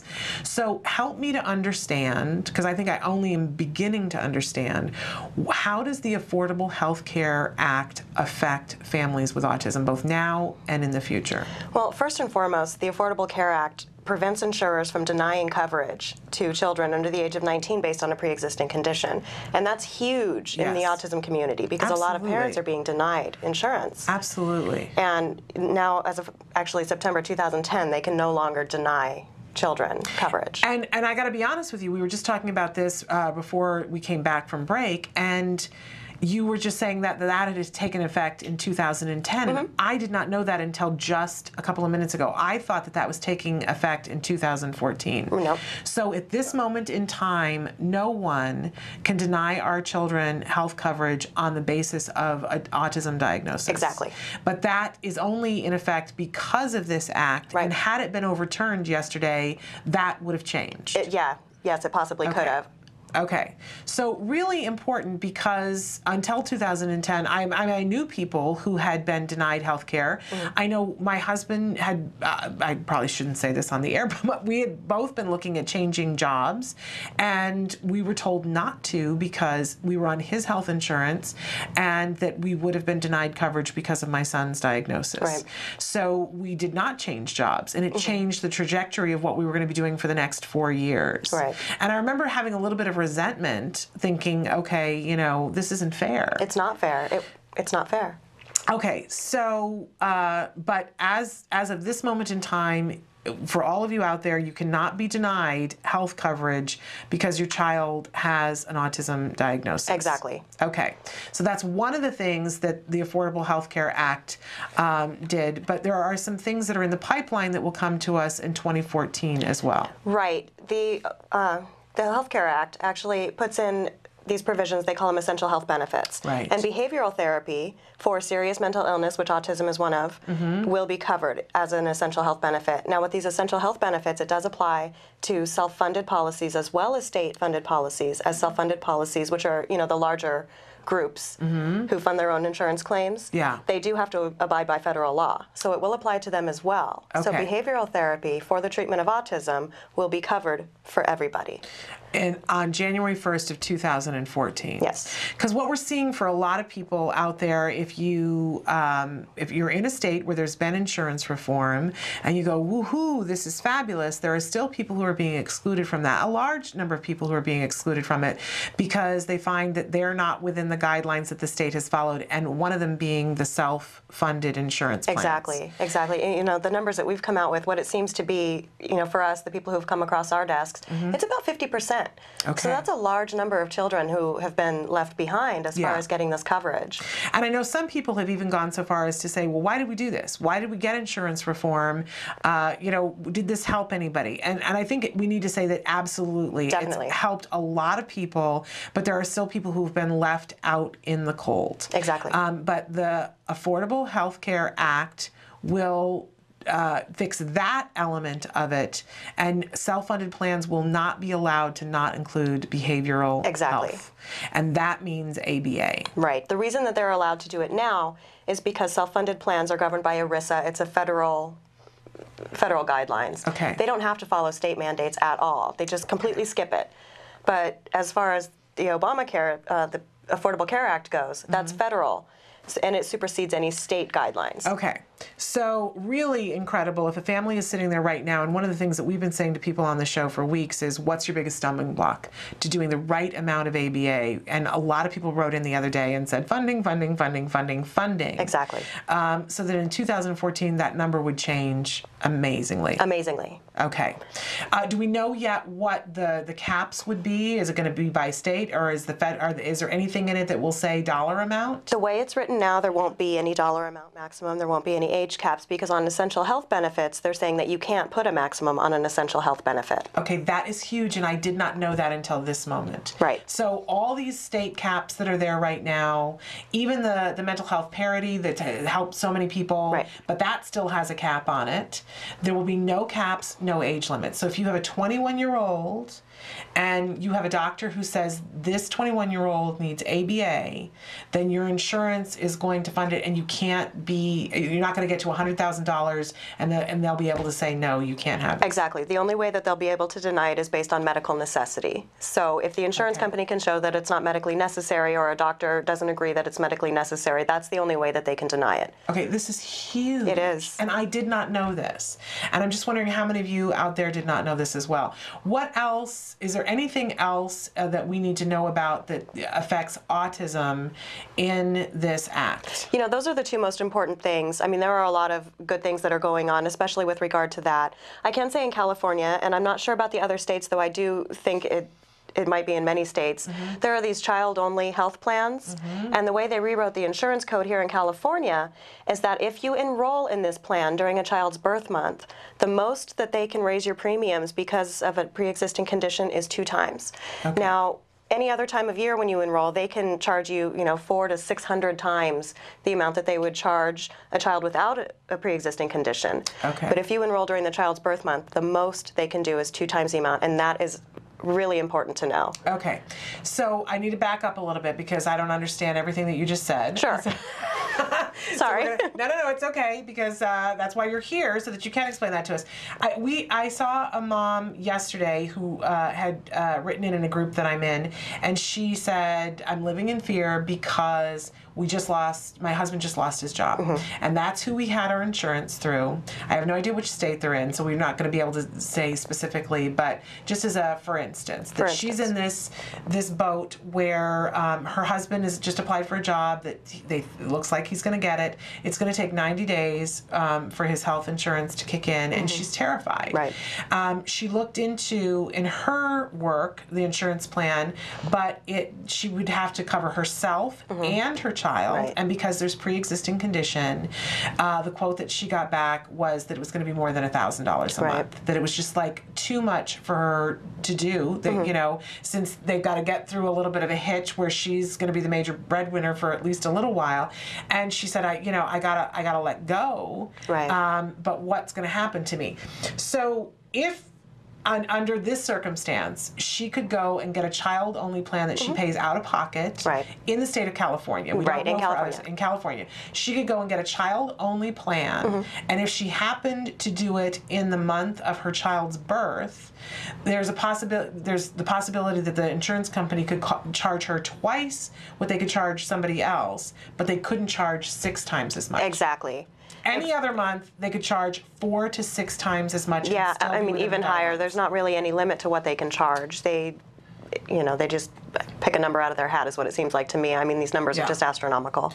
And it hurts my feelings that they can still charge double. That still feels huge to me. It does. But when you compare it to 6 times as much, and it's an ongoing bill, that's a huge savings. Right.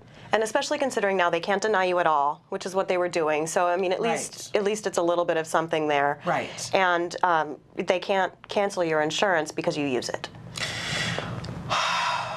And and it's progress. That's absolute huge progress, because I know people who have had their insurance canceled because of these kinds of things. So huge progress. It still isn't amazing. Right. I'm sure it's still expensive, but when you look at what the cost of having ABA is for a year, or paying that double premium for a year, it's a huge savings, and your child's going to make progress. Exactly. I mean, if you compare the cost of the insurance at 2 times compared to a 40-hour-a-week ABA program, trying to pay that privately out of your own pocket, it is a considerable savings. Yeah. Is there anything, do we know that or is it going to be by insurance plan what the deductible is? That is based on plan. Okay. There are different levels of plans that you can purchase. It'll be the same with the exchanges. That's what they're calling it with the PPACA, the Patient Protection and Affordable Care Act. You just said a whole bunch of things I didn't understand. But so because they have to give you an option. They do. That's the plan you're talking about, the exchange. Right. So you have to have an option that fits. It'll probably be something, low, middle, high, that type of thing. But in all of those low, middle, and high, it will have to include behavioral. Yes. There's no way, even the low one, it's got to be there. They can't get out of it. They're considering that an essential health benefit, so that's bottom line. It has to be in there. Okay. There are certain things that have to go in, preventative care and, just your general essential benefits, vaccinations, behavioral therapies. Right. Things like that. Okay. And it has to be affordable. It does. That's what they're saying. Right. So is it going to be based on income? Do we know yet? I'm not sure of that yet. Okay. Okay. Yeah. There's still a lot of things to know, but at this moment in time, if nothing changes, 2014, all of our kids are supposed to have the ability to have that. Yes. And if you can't afford it, that there will be ways to figure that out. Yes. It is supposed to be an essential benefit. Yeah, we don't know exactly what they're going to put into place, but that's the basic idea behind the act. Right. Okay. That's really amazing and good to know. And honestly, the fact that right now you cannot be denied coverage because of a pre-existing condition of autism, I did not know that. I really thought that was coming in. It's absolutely wonderful news. And that just makes me that much happier that, we have the status quo as of yesterday. Okay. Wonderful. Thank you so much for making that clear to us. We're going to take a little bit of a break, and then when we come back, I'm going to ask you to talk to us a little bit about what happens this weekend when insurance reform takes place in California. For those of you who aren't in the state of California, I think it's worthwhile for you to stick around and hear about this, because this is happening in a lot of different states, and it's the direction we got to go with everyone. Right. And it's going to be bumpy. We all know that. Everybody has fastened their seatbelts and is holding on for dear life.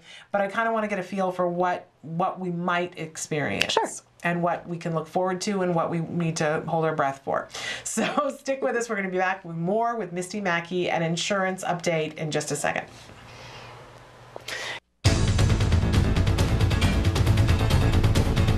Hi, I'm Shannon Penrod, and this is my son Jem. We're here today at the Home Depot. You might know that Home Depot is famous for giving free classes to adults on lots of things like tiling and other home crafts.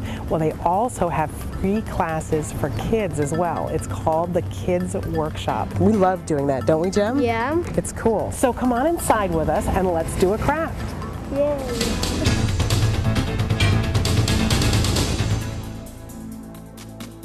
The Kids Workshop is a program that's been around with Home Depot almost since we've been a company, and it's been developed to allow kids in the community to come in and give them an opportunity to build something, to be able to create something and be able to take just simple wood pieces and put them together with nails and hammers and screwdrivers and then paint them. So you do this every first Saturday of the month. Any Home Depot that you go to on the first Saturday of every month between 9 and 12, you can join different associates throughout different stores and build these projects with these kids. And do they have to do anything beforehand, or can they just show up on that Saturday? All they need to do is show up. We have all the tools, all the materials that the kids will need. We have aprons that we give to the kids that they can take home and maintain their pins. They get pins on a regular basis for completing projects. With that, they can keep track of how many projects they've done. And it's all free. It's all absolutely free, all provided. Which is wonderful. And listen, I have to say, you know, you guys devised this for all kids to be able to do this. Correct. What I particularly love about it as an autism mom, it gives my child a place to come and learn a new skill, to socialize with kids of all kinds. Absolutely. And that's what we're here for. Home Depot is definitely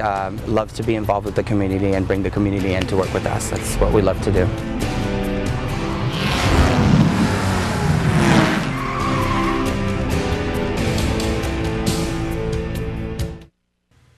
Welcome back to Autism Live. I'm Shannon Penrod. I'm here right now with Misty Mackey, and you are our insurance coordinator. Yes. Here at the Center for Autism and Related Disorders headquarters. I've asked Misty to come in and explain because we talk about jargon all the time having to do with ABA and autism and psychology, and I find that disconcerting enough. And then when you add insurance to it, oh, help me. We call it jibber jabber.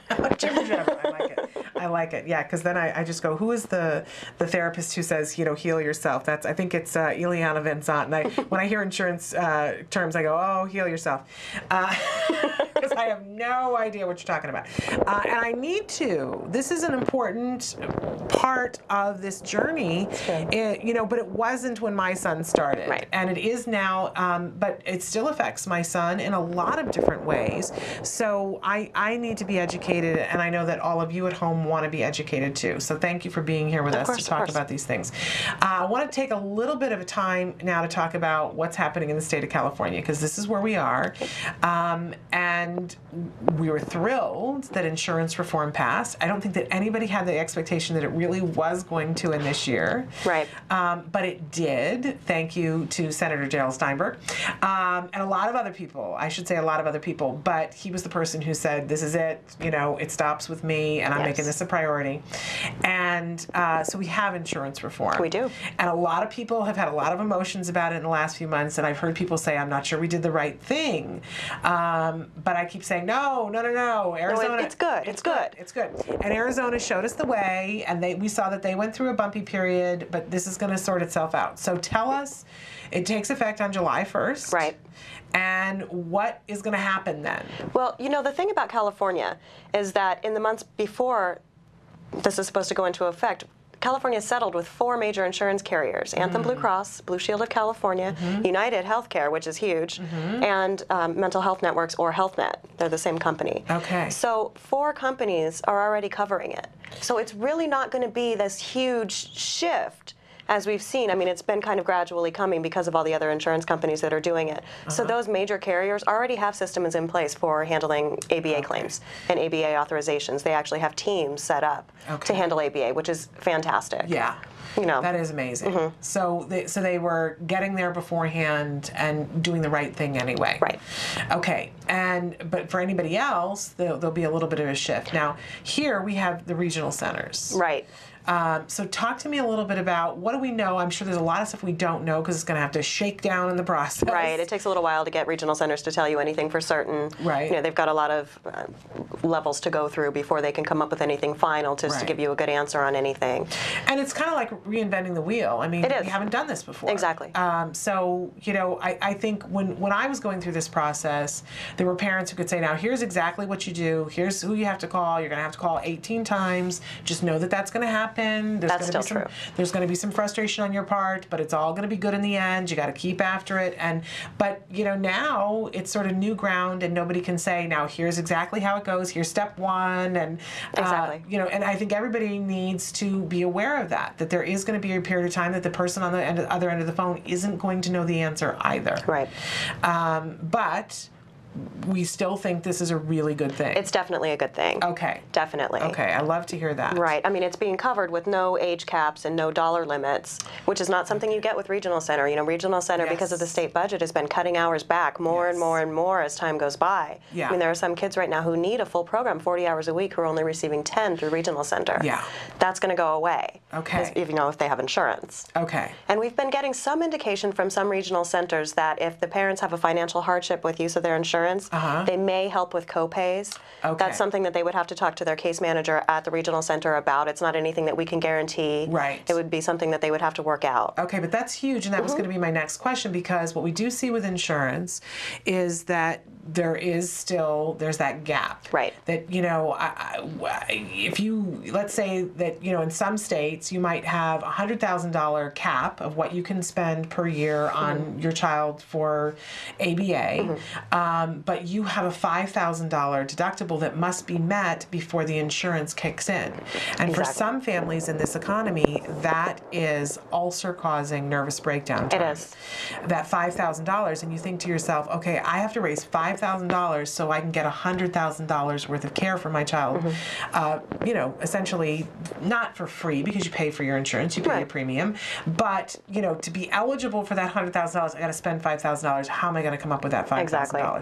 And so in some cases, we're hearing that might be something that you can go to your regional center for and say, we need help. Right. We're not exactly sure how they're going to handle deductibles, because that is a variable. Yes. Meaning that if you go to, you know, your general practitioner and you have to pay your deductible, that comes out of the deductible as well. So it's hard for the regional center to say, okay, we'll cover your deductible. I see. For ABA therapy, because you might go to fix a broken arm. Right. And they don't want to pay for that. Right. You know, that shouldn't be paid for by the regional center. So for them just to come up with a plan, it's a really difficult process. But I would imagine $5,000 goes very quickly if you've got a fully funded ABA program. You know, it's a month, maybe 2 months. Right. It does go very quickly. Yeah. But that month or 2 months is really hard to come up with, especially, you know, your provider would generally expect you to pay these claims on time. So by the time, you know, you finally get enough money, who knows, you know, how long you've gone into it, or it's just, it's very complicated, and it's very difficult for a lot of families to come up with that. And it's going to be every year. It's not like it's just $5,000 one time. You're going to have to pay it every year. It is every year. So it's one of those things that we need to get our heads wrapped around and get really creative and think outside the box. But I'm going to tell you that and I think it's particularly, to me, that it's kind of driving me a little bit crazy, is that we're starting in the middle of the year. So for people who are going to do this, they got to come up with $5,000 now. Unless they've already met their deductible for the year. If they're on a calendar year deductible and they've already met it, or at least halfway, right? You know, then. But they're going to have to do it again in January. They will, if their plan renews in January, yeah. Right. So everybody needs to be up and aware on that. But we do have some suggestions of ways that you can figure that out. I have some suggestions for you that we can talk about later on today. There's some great organizations that lend money for those kinds of things, and there are some grants available for those kinds of things as well. I don't want anybody to go, oh no, I can't come up with the $5,000, so I'm not going to get the therapy. You're not allowed to do that. No. Come and tell us what your issue is, and we'll help you to figure out how you're going to get that $5,000. Because as insurmountable as it may seem right now, $5,000 is much more manageable than $100,000. Absolutely. And it's much more even than $30,000. Right. So it's doable. I'm promising you, it's doable. We have ways of making that work out. Don't deny yourself this benefit, and don't deny your child this benefit for that purpose. Okay, so in terms of this, when do we think things are going to settle down? Do we have an expectation? Well, As far as regional center goes, they're giving families a certain amount of time to find out whether they have insurance. Okay. And, produce a letter either saying that they don't or to get it set up. So we do have a couple months with that. So hopefully by, October, I'd say things will start slowing down a little bit. People will be more settled in. A lot more people will know exactly what's going to happen. Okay. If you don't have insurance companies or insurance coverage, regional center isn't going to cut you off. There is still regional center services available to those who don't have insurance. So you don't have to worry about scrambling to find insurance coverage. Regional centers aren't going away. Right. So by 2014, you have to scramble to find insurance. Yes. But there should be an affordable choice that is there for you. Right. According to how things are at this moment in time, and anything could change at any moment. That's exactly right. But if you, in the state of California, if you had regional center funding before and you don't have eligible insurance, if you have a self-funded plan or Medi-Cal, or you have no insurance whatsoever, and you've been getting stuff through the regional center, then you should continue as you were, which is not the easiest thing in the world. But I have to say, even though you have to call 18 times to the regional center and it's a lengthy process, they made it possible for my child to get help. Right.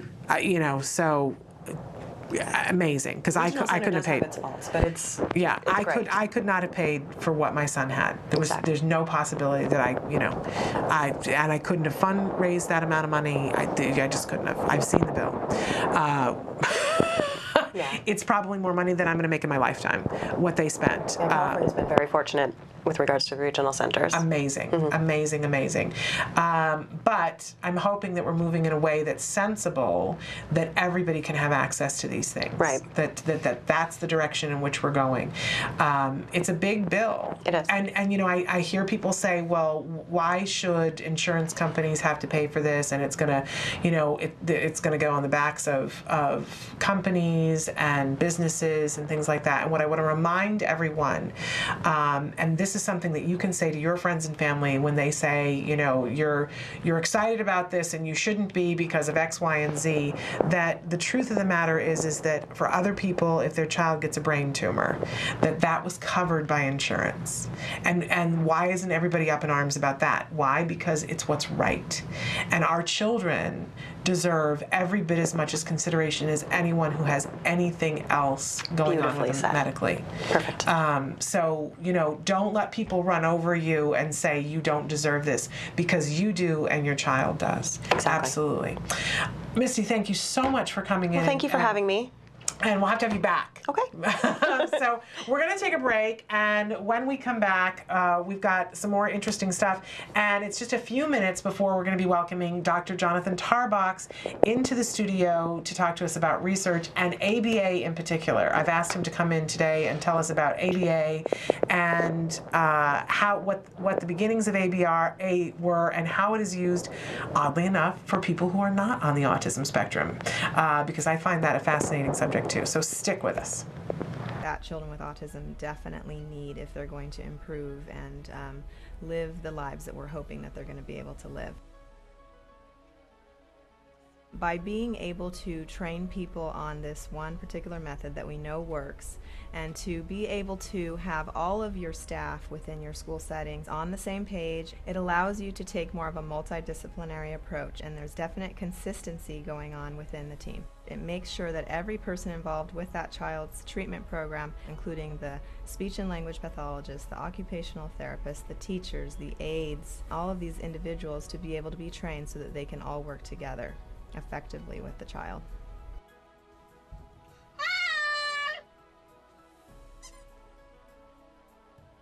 Parents that are using CARD e-learning can use it either to train themselves, and then after having done that, they can implement different techniques with their child in order to teach new skills.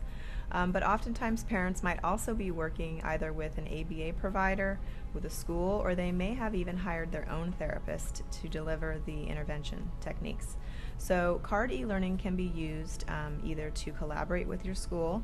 It can also be used to train the therapists that are coming to the home of the parents, or it can also be shared with the ABA provider so that that provider can find out about it and perhaps implement it within their organization and train their staff. You can also do reporting for your organization. So you can actually look and find out which teachers are progressing, what their quiz scores are, and actually we can give you reports as well that will help you to compare the different teachers and their performances.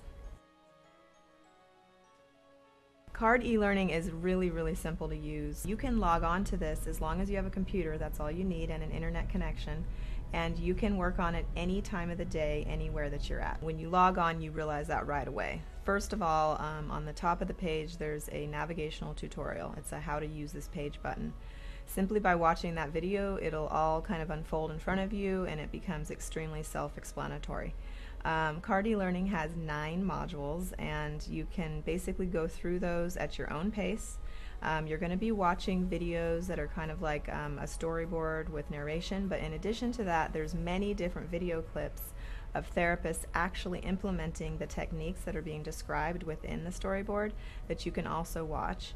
And then of course you're able to pause, you're able to type notes right directly underneath the video that you're watching. You can save your notes, you can review them, and between each module you do take a quiz, and once you pass that quiz you can go on to the next module.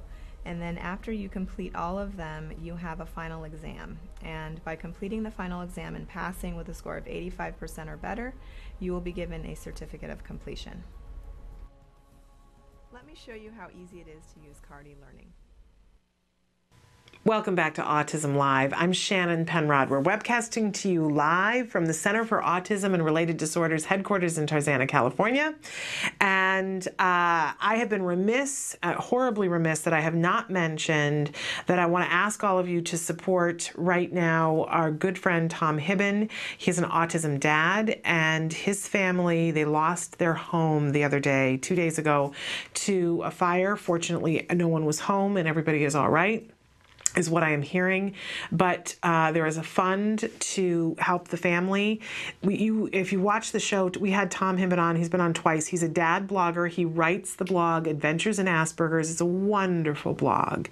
And there wasn't anything as of last night posted on that, but it was on his Facebook. And we heard from another wonderful blogger, Mom Sunday Stillwell, who writes Adventures in Extreme Parenthood. She had let us know about what had happened, the tragedy to Tom's family. They lost everything, including the photography equipment, which their business, what keeps a roof over their head, is photography. So if you have anything to donate, please check out the Hibben Fire Fund. You can find it on fundraiser.com, and they're raising money.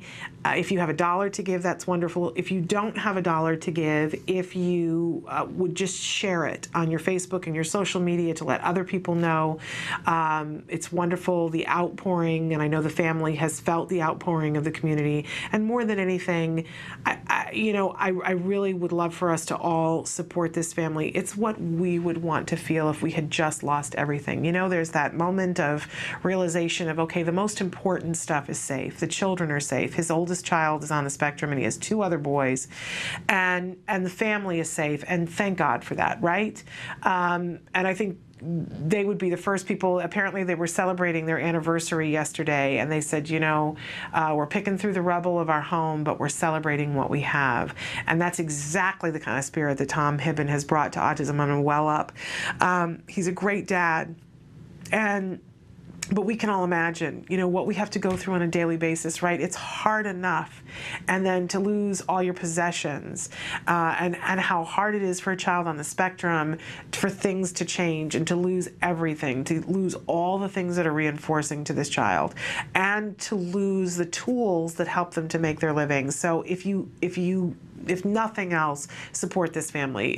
Go and like them on Facebook, and share their story on Facebook so that the thoughts and prayers of everyone can be with them.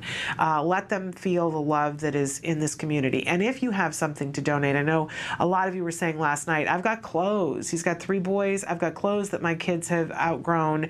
I believe on Facebook now they have put up their address, and I know Tom had said yesterday on Facebook, anything that anybody has to send, we're deeply grateful and appreciative. So I hope that you'll take the time to do that, and and share what you have. Because, man, you know, it's moments like this when we realize how rich we are.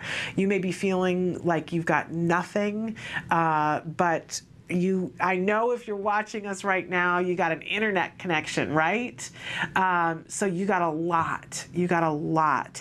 And at least share hope with this family who is apparently keeping a sense of humor about all of it. So, and I want the Hibben family to know that our thoughts are with them as well.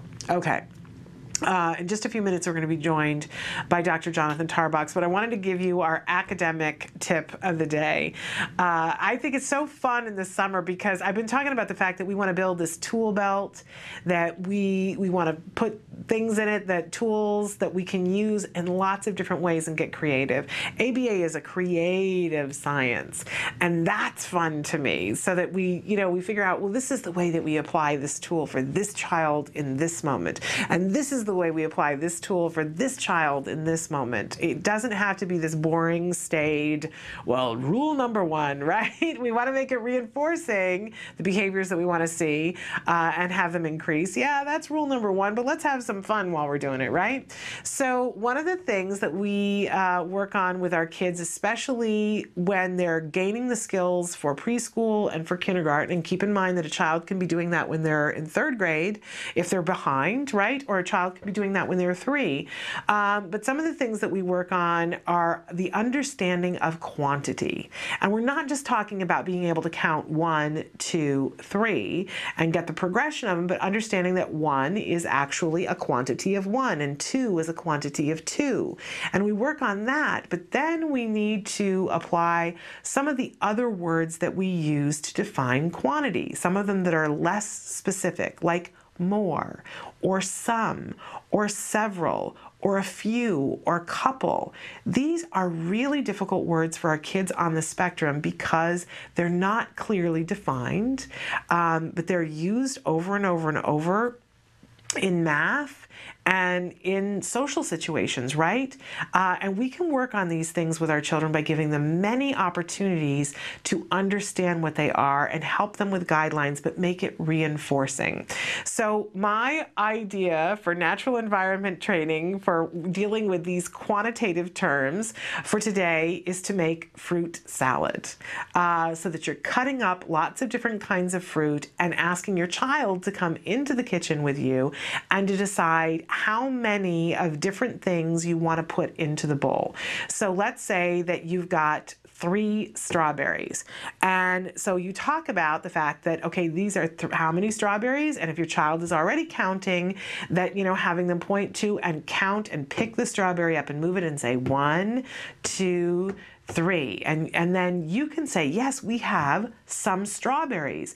And ask the child to say it. How many strawberries do we have? We have 3 strawberries. Well, that's some strawberries. Or it's a few strawberries, right? Maybe you do 2 blueberries. Well, it's a pair of blueberries. It's a couple of blueberries. You're using the language and asking them to use it. Then if you want to, and the nice thing about fruit is that if it's ripe, you can take just a plastic knife that nobody can get hurt and have your child work on cutting the strawberries. And you can say things like, can you cut that strawberry into 2 different pieces? So you can talk about half if your child is at that point, right? Or just 2 if you're doing beginning concepts, or you can talk about now it's a couple of pieces of strawberry, depending on where your child is developmentally, right? But you're using those terms and talking about it and giving them the opportunity. That's fine motor, right? Working on the finger skills. So they're cutting up the strawberry. You could probably cut with a plastic knife a blueberry if they're big enough. Putting all different colors in. You could be working on colors at the same time. So let's say that, you've got strawberries and you've got green grapes and you've got red grapes, whatever was there at the store that was healthy and fresh and inexpensive. But now you could say things like, let's put some red things in. And maybe you've got 2 red cherries and you've got 2 red strawberries. So we can talking about what are the red things. Now we're working on colors, but we're going to put some in. And you can say to the child, well, what is some? Well, you know, some, and it's going to change from time to time. So we're working on flexibility, but understanding these quantitative terms and help them to guide you in terms of they're getting to make the decision of what fruit and how many of each fruit goes into the bowl. They're going to have the pride. It's adaptive skills we're working on, right? Because they're preparing a snack, which is really good. The fine motor of cutting up the strawberries, and also working on quantitative terms to create this fruit salad. And at the same time, you could be working on colors. It's a great lesson, multi-purpose, and hopefully the child's going to find it really reinforcing, that you can be having them taste the fruit while you're cutting it, you're praising them, giving them the opportunity of praising the approximations in terms of cutting, because for a very small child, beginning cutting, it's not going to be brilliant, but you're praising and saying what a great job. If you're doing it with a plastic picnic knife, you know, they're not going to hurt anything. Maybe they're going to tear the fruit. It's okay. The fruit will survive. It's going to taste exactly the same. So it doesn't have to be brilliant, and they're getting that self-esteem of being there with you and learning so many different things at the same time. So make a fruit salad. It's great for your child. We're going to take a break. When we come back, we're going to be joined by the fabulous Dr. Jonathan Tarbox. I've asked him to come in, and he always comes in on Fridays. It's one of my favorite times of the week. We talk about research, and I've asked for him to talk to us a little bit about ABA, and not necessarily as it applies to autism. Should be very interesting, so stick with us.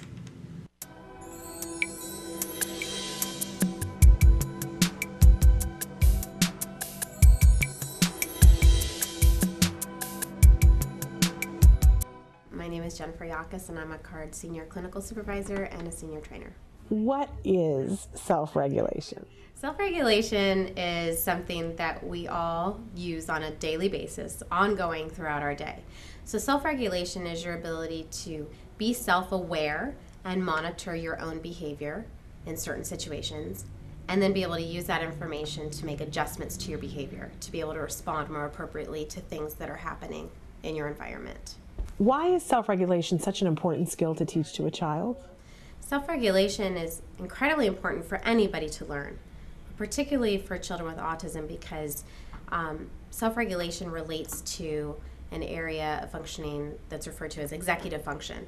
So it's your ability to engage in goal-oriented behavior, your ability to basically decide which skills need to be used and which situations, and be able to apply appropriate strategies depending on the context of each environment that you're in.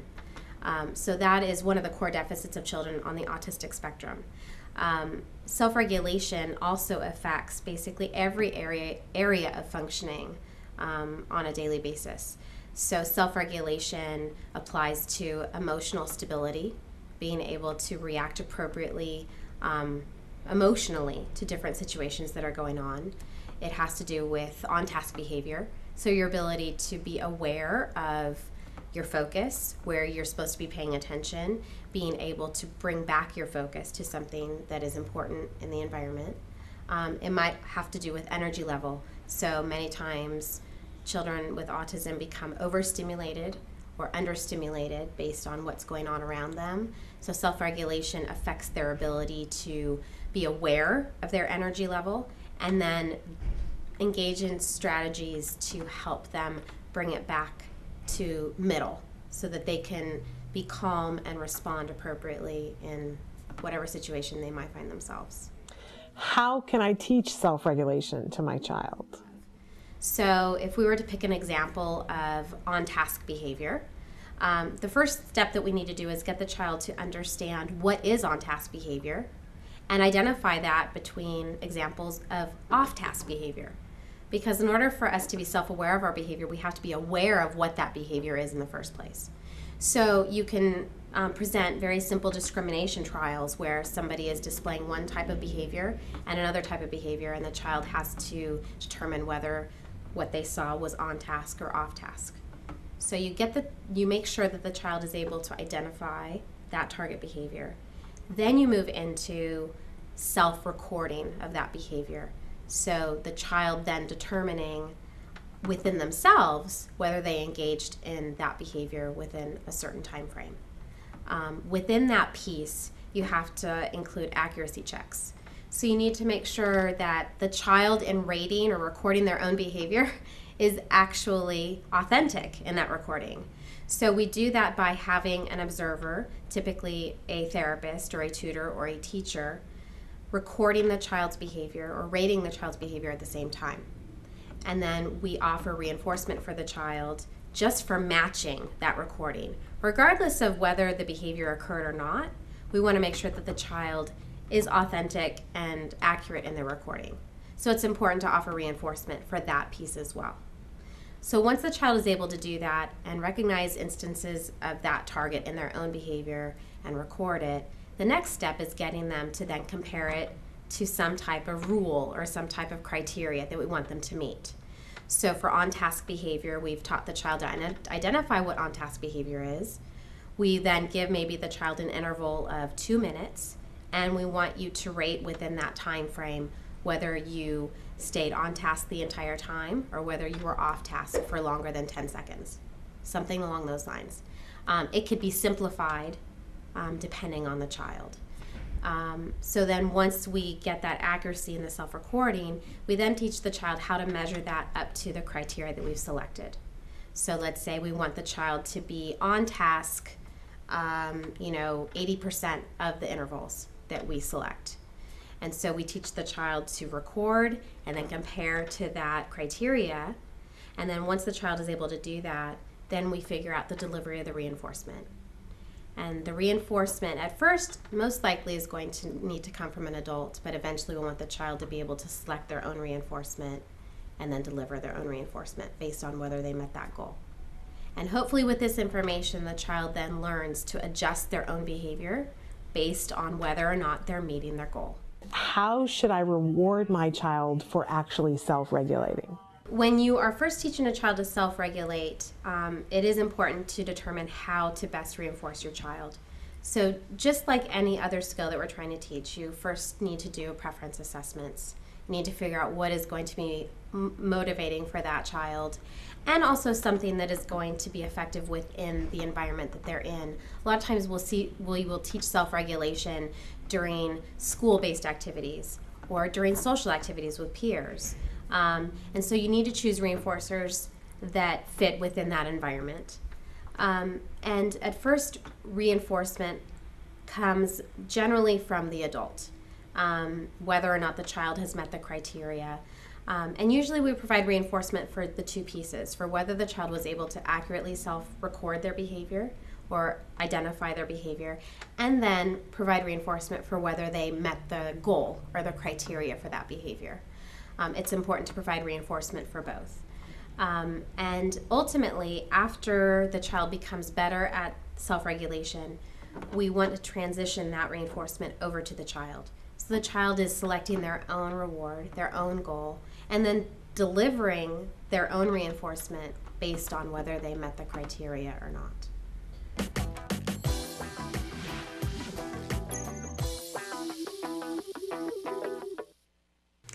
Welcome back to Autism Live. We're having a great day here. I'm just loving our guests, and our new guest is Dr. Jonathan Tarbox, who's the head of research and development here at the Center for Autism and Related Disorders. Thank you for joining us. Good to be here. Love it when you're here. And we had just both gone to a conference, ABAI, up in Seattle, ABA International, and it was amazing to me, very eye-opening to me, because I had no idea there were that many BCBAs in the world, first of all. And then to be there, and there were so many different topics that they were discussing and papers that were being read and talked about, all this research, and it was just mind-boggling to me. It was like Disneyland for an autism parent. And And what was really interesting to me is that there was one track that was autism, and you could go and see those things, and there were other things too. And I kept going, who are those people? Who are those people, and what are they doing? There are people that are doing ABA, and it has nothing to do with autism? It's a very common misconception still that ABA is a treatment for autism, which it is, but it's not the only thing. It's actually a whole broad applied science. And I've known that for years, but the fact that there were that many people that do ABA that have nothing to do with autism was just fascinating to me. And I find myself, there was a big book that they gave us all to know where all the different meetings were. It was amazing. And I really pored over the ones for autism and was heartbroken that I couldn't get to even half of them because they were all happening at the same time. But then I found myself looking through the book and going, what are some of these other topics? And just, you could have spent a year going through and looking at all these other things. But I thought how worthwhile, because so many of our parents think that ABA is this treatment for autism, to have you come and talk about some of the impact of ABA outside of autism and some of the research that's been done that affects us in our daily lives that we just didn't know that ABA was a part of that. So, so let us know, how are we being affected by autism, or not by autism, by ABA, and what kind of research has been done? Well, there's literally dozens of different applications, and folks have actually attempted to apply behavioral principles to solving socially significant problems in just about every area of human endeavor. So there really is, I mean, pretty much you name it, and someone has attempted to apply ABA to that area, and usually with success, because it's all about basic learning principles that affect our motivation and our, how we learn across everything everyone does. So the basic principles are always there. It's just a matter of figuring out how to apply them. And then having enough people interested in that area to actually do the work to figure it out. But I brought a list of a few different areas that are particularly noteworthy. One is actually literacy, so just teaching reading and writing, not to children with autism or children with any particular difficulties, but just to human children. There's a whole area of work in ABA called precision teaching, and they produce amazing gains in literacy. Colleagues of mine, Kimberly and Nick Behrens, they are reporting results like they'll teach about a year of literacy to a child in maybe 30 hours or 40 hours. That's amazing. Yeah, it's incredibly efficient. It's much more efficient than just regular education. Yeah. And what it looks like is very fast-paced instruction where the focus is on building the rate of responding, so accurate responding, but also building rate. And they talk about it as fluency. So, it's obvious to anyone that when you learn a foreign language, you're working on building fluency.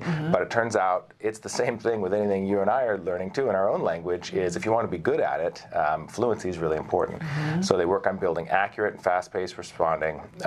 Self-charting is actually a big aspect of it too. So the coaches or the tutors work with the kids on whatever skills they're working on. They time them, and they try to build the rate faster and faster. And then they have the child actually chart their own performance on a graph so that the child gets immediate feedback at every session on how they're doing. And they set goals, and they try to reach their goals, and then they get lots of praise and feedback and support, and it's really interesting stuff, actually. And and I did not know anything about that before I came here to work, and I got to attend a small workshop talking about and seeing acceleration chart for the first time in my life and going, what? But what was interesting to me about it was that my son was in 2nd grade at that time, and he came home with this chart from school that was all of his math quizzes for the year, and he had been charting his progress. That's and fantastic. They were timed things. And then this year in 3rd grade, they were doing it with reading, that every Monday we would get sent home a paragraph, and it got longer and longer, but there were a little thing at the bottom that said first read and second read, and we had to time him, and so he would try to read as far as he could in 60 seconds, and we would mark down, the parents would mark down how far he got in the first time, and then he would get to read it again. That's fantastic. And the second time, it was always higher, and he got into this thing where he'd say, how much better did I do? Did I get to this number? And then he would go in and plot it in the morning when he turned in his homework, and it was amazing how much his ability to read grew and how excited he got just by saying, how much better did I do? And it wasn't like anything had changed. He just read through the first time, and obviously it wasn't a cold read anymore, but it built this thing in him that he knew if I do this more, then I'm going to get better at it, and he was willing. Yeah, it's amazing. I actually had a similar experience with my son in second grade, just regular second grade classroom, and they did that with math. And so they would send home math facts, and you're basically supposed to practice building rate with your child as part of the homework every day, or actually we'd do it usually twice a day. Oftentimes we'd actually do it in the car, driving to and from school.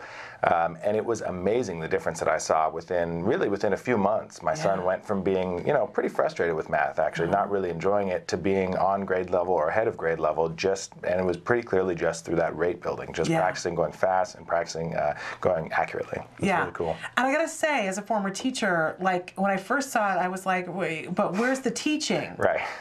I'm not seeing the teaching. Right, yeah. We're just giving more opportunities and rewarding them for doing it faster, but it works, and you can't argue with something that works. That's right, and that's, again, we talk about this a lot, but one of the great benefits of ABA is that a lot of what we do is kind of common sense, and really one of the most fundamental principles of learning for all of us in whatever we do is lots of practice with immediate feedback and lots of positive reinforcement. I mean, if you do that, you're going to learn. You can't help but learn. So, it's an amazing fact. So where's the teaching? Well, that whole process is the teaching. It is the teaching. And giving the kid the opportunity to have that experience is being a good teacher. Yeah. So, yeah, it's kind of amazing. Okay, so something that we can apply and that we see in our everyday lives, and if your kids are going to school, whether they're on the spectrum or not, you're going to see some of this in your classroom. If you're lucky. Well, I think that, yes. I think but that it is getting out there. Good teaching and up-to-date teaching, they're using these techniques in the classroom. It's not something that's coming 10 years from now. There are a lot of classrooms that are using this.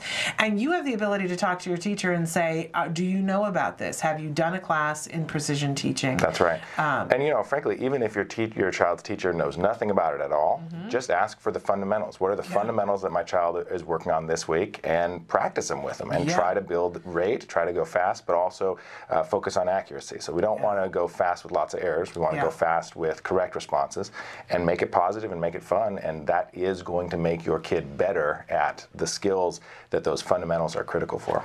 It's funny because I've been telling them that this summer we're working on typing, because as my son goes into 4th grade, he's going to get at his school they get a little netbook thing, and I think that's really going to help him because his mind goes faster than his hand writing. So I think that's really going to help him, but we wanted to work on typing, and I am a very slow hunt and pecker, and my husband not very fast, so we said we're all going to do this together. My son picked out a SpongeBob game, a computer game that we're doing, and my big frustration on it is that I want the number to go up of how fast I'm typing, and SpongeBob tells me on a daily basis it's better to go slower, and I can't do the SpongeBob voice. He goes, it's better to go slower and get it accurate. We're not trying to go fast yet. We're trying for accuracy. Let's up your accuracy number. That's funny. And my son finds that very reinforcing. I, on the other hand, not so much. I want to strangle SpongeBob in his little voice.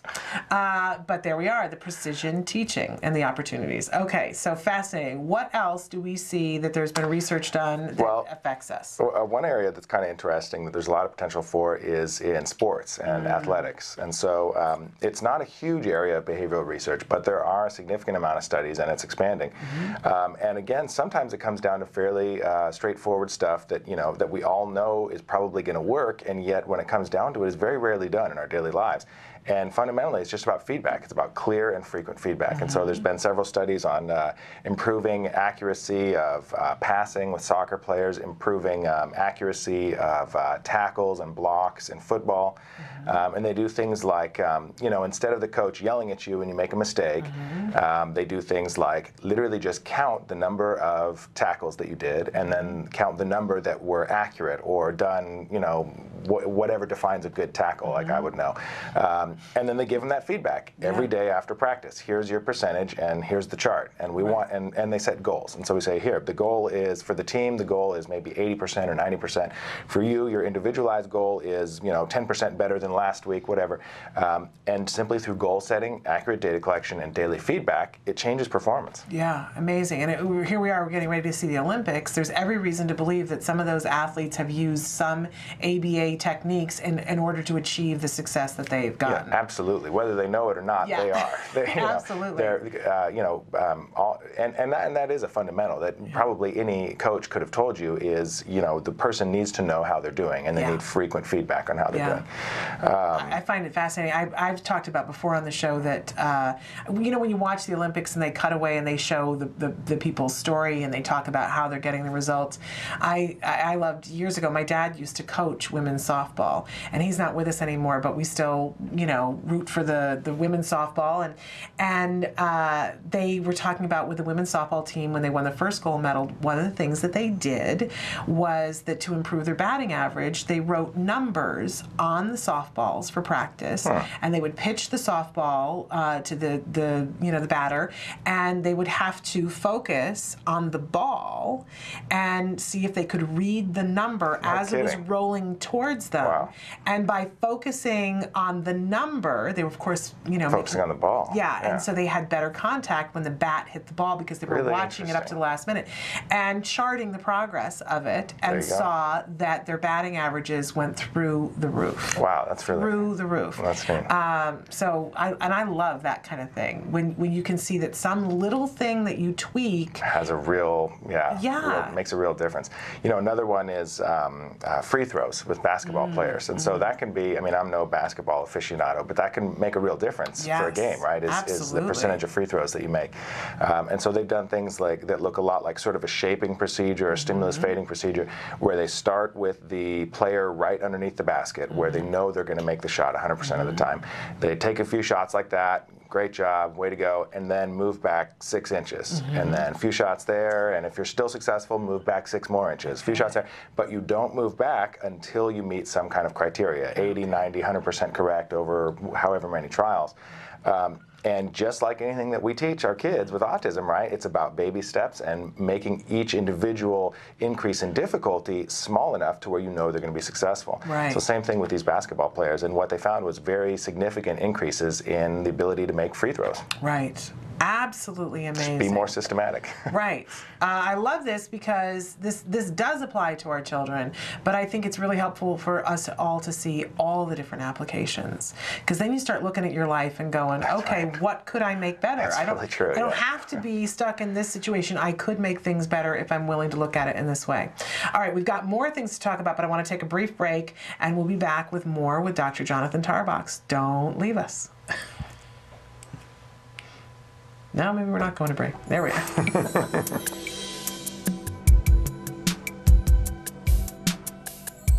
Well, today we're going to be talking about how to teach children to recognize other people's emotions.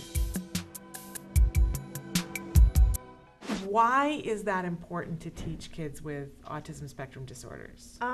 Children with autism have difficulty recognizing other people's emotions, and we as people generally do things or don't do things based on how other people react. And so it's really important to teach our children how to recognize the emotions of others so that they know how to behave or not behave. And so it's really important too that they start to pick up on how other people feel, because it will determine should they continue acting a certain way around children in a play group, or should they do things to make their parents happy or other family members happy. So it's very important that they become aware and recognize what different emotions look like. So how do we go about teaching it? So basically, we generally start with trying to recognize other people's emotions by doing it through a photograph or in a book or through pictures, because that's something that's a lot more salient or easier to identify than a person that might be right in front of me, because maybe there's a lot of distractions going on, or that everybody's going to express their emotions in a different way. But then you want to make sure that you're taking the time to go into real life, pointing it out, whether it's contrived, for example. So I say, hey, you two over there, I want one of you to be happy, and then I'm going to ask the child to see if they can recognize that emotion, because maybe something else is going on that's also making them happy, like you handed them a present.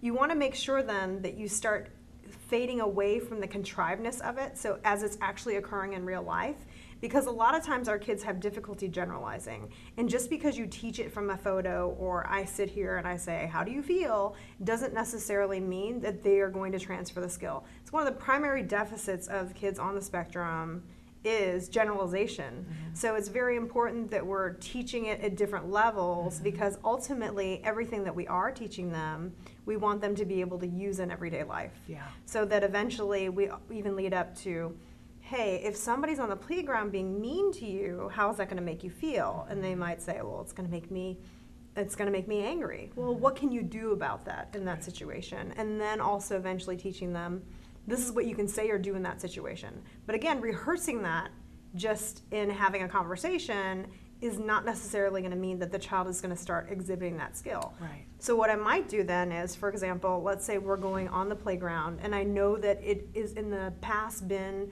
a time that the child might get mad at somebody because maybe a child on the playground often always wants a turn. Right. And so I might say to the child before we go on the playground, hey, if someone takes the ball away from you, what might you say or do?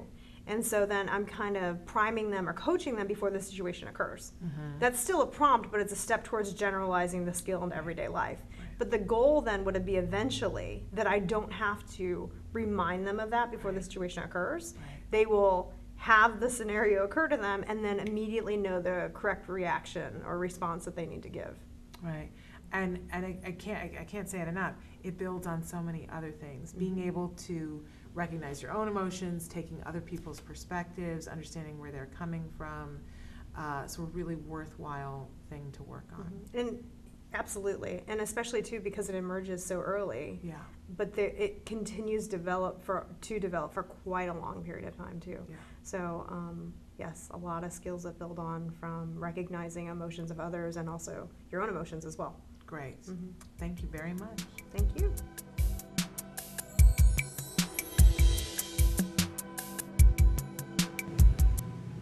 Welcome back to Autism Live. I'm Shannon Penrod, and we are here right now with the wonderful Dr. Jonathan Tarbox.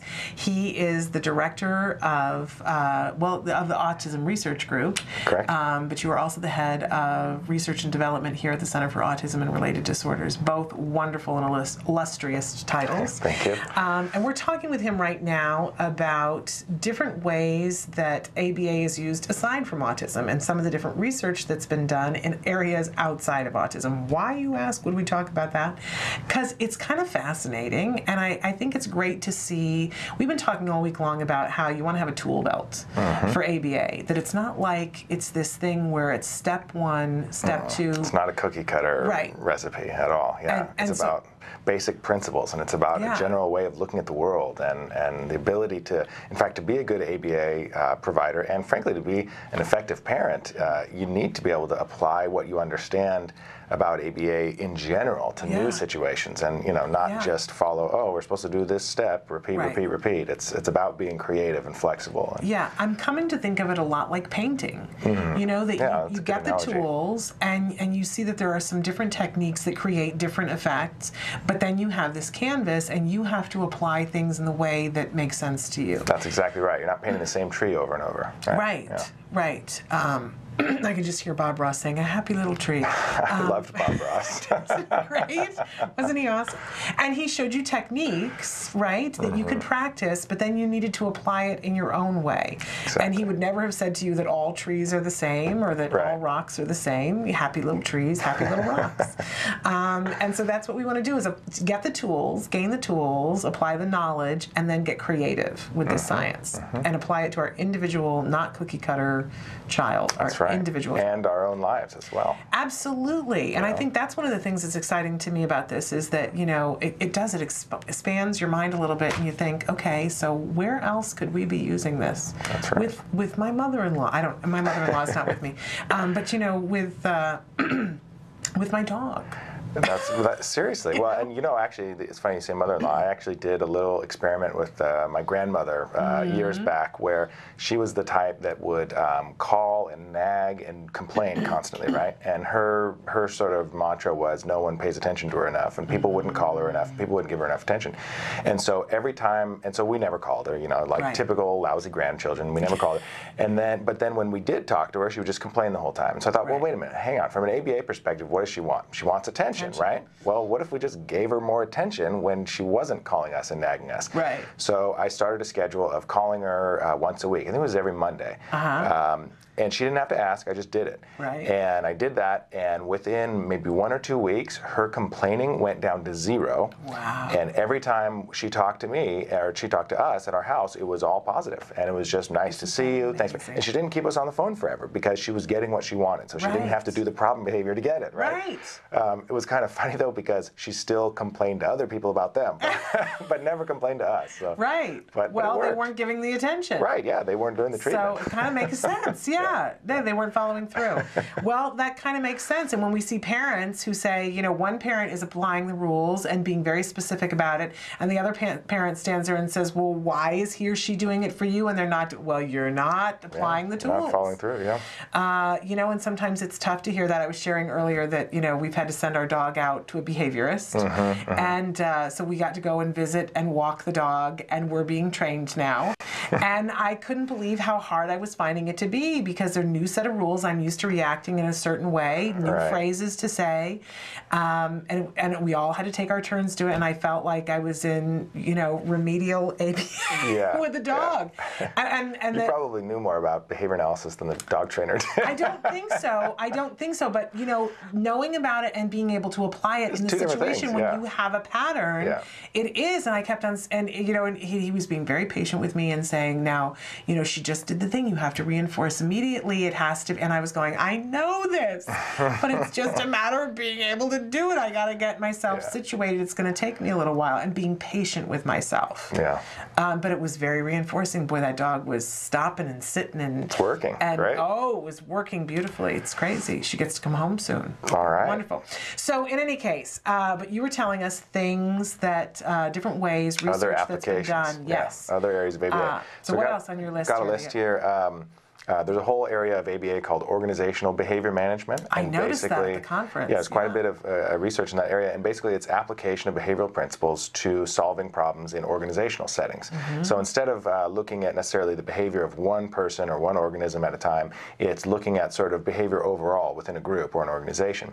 And so, you know, again, there's lots of different research in that area, but the number one thing that it keeps coming back to is goal setting and feedback. And so, you know, again, if you want to change someone's behavior, give them clear, meaningful consequences frequently, right?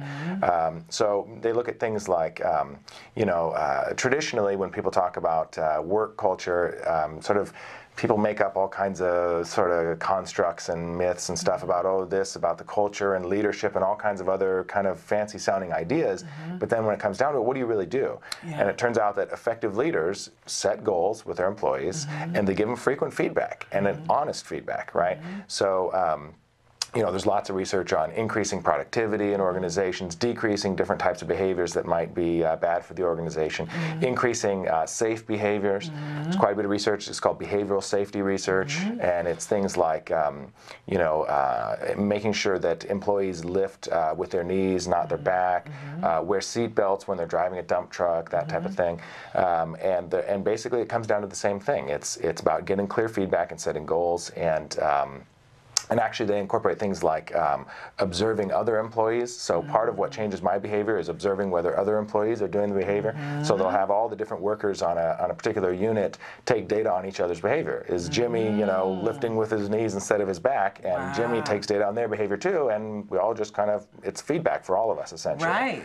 But I could see where it would make it more present in your mind. Sure. If you're watching other people and knowing that they're watching you, you might be more likely to be safe. Yeah, and it's not punitive. it's not like you're, writing someone up so they get in trouble. That's not it at all. In fact, the data have no real consequence. The only real consequence is it gives you feedback on your behavior and your colleagues' behavior. So there's some very effective stuff. Actually, when I was in graduate school in Reno, one of my professors was doing this kind of work in a big open pit mine up in Nevada, and they drive these trucks that are, I don't know, 20, 30 feet tall. They're literally like a 2-story house, the size of these dump trucks. And traditionally, a lot of the drivers don't necessarily wear their seatbelts. It's kind of a macho thing or whatever. So this professor of mine had gone in and done a behavioral safety consultation, and it actually worked. And so he increased seatbelt use. And a month or two later, one of the dump truck drivers actually rolled the dump truck down this massive hill. Wow. Probably would have died if he wasn't wearing a seatbelt, but he was wearing the seatbelt. And he actually gave that feedback to the professor, said, hey, I probably wouldn't have been wearing my seatbelt. I never used to before. So he might have saved that guy's life. Yeah, and what did he do to encourage them? What was the reinforcement that they got? Feedback. Just feedback. Just feedback. Yeah, and goal setting. Oftentimes you'll say, okay, so the goal for this department or this unit or this crew or whatever is at least 80% or 75% compliance with whatever safety behavior it is. And you take baseline data first, so you see where folks are at first, and then you set goals, reasonable goals that are slightly higher than your current level of performance. Right. And each week maybe you increase the goals a little bit, and it's just feedback. When people get clear feedback from their supervisor, it changes their behavior. But the feedback has to be honest, and it has to be frequent. Right. And you can't sort of let underperformers get away with not hearing that they're underperforming, and you can't let good behavior happen without also giving good feedback. Right. It's not just about criticizing, it's about, hey, you did that perfectly. That's exactly what we're looking for. Right. Well, we should be clear that feedback and nagging are two entirely different things. That's a really good point. That's exactly right. Yeah. Because Absolutely. I participate in the nag thing. Everybody does. I know it's my go-to, Jonathan, and it's something that I'm working on. But what I hear in that is that I don't have to nag, but I could give feedback. Yeah. But that it's clear, it's got to be clear, yep.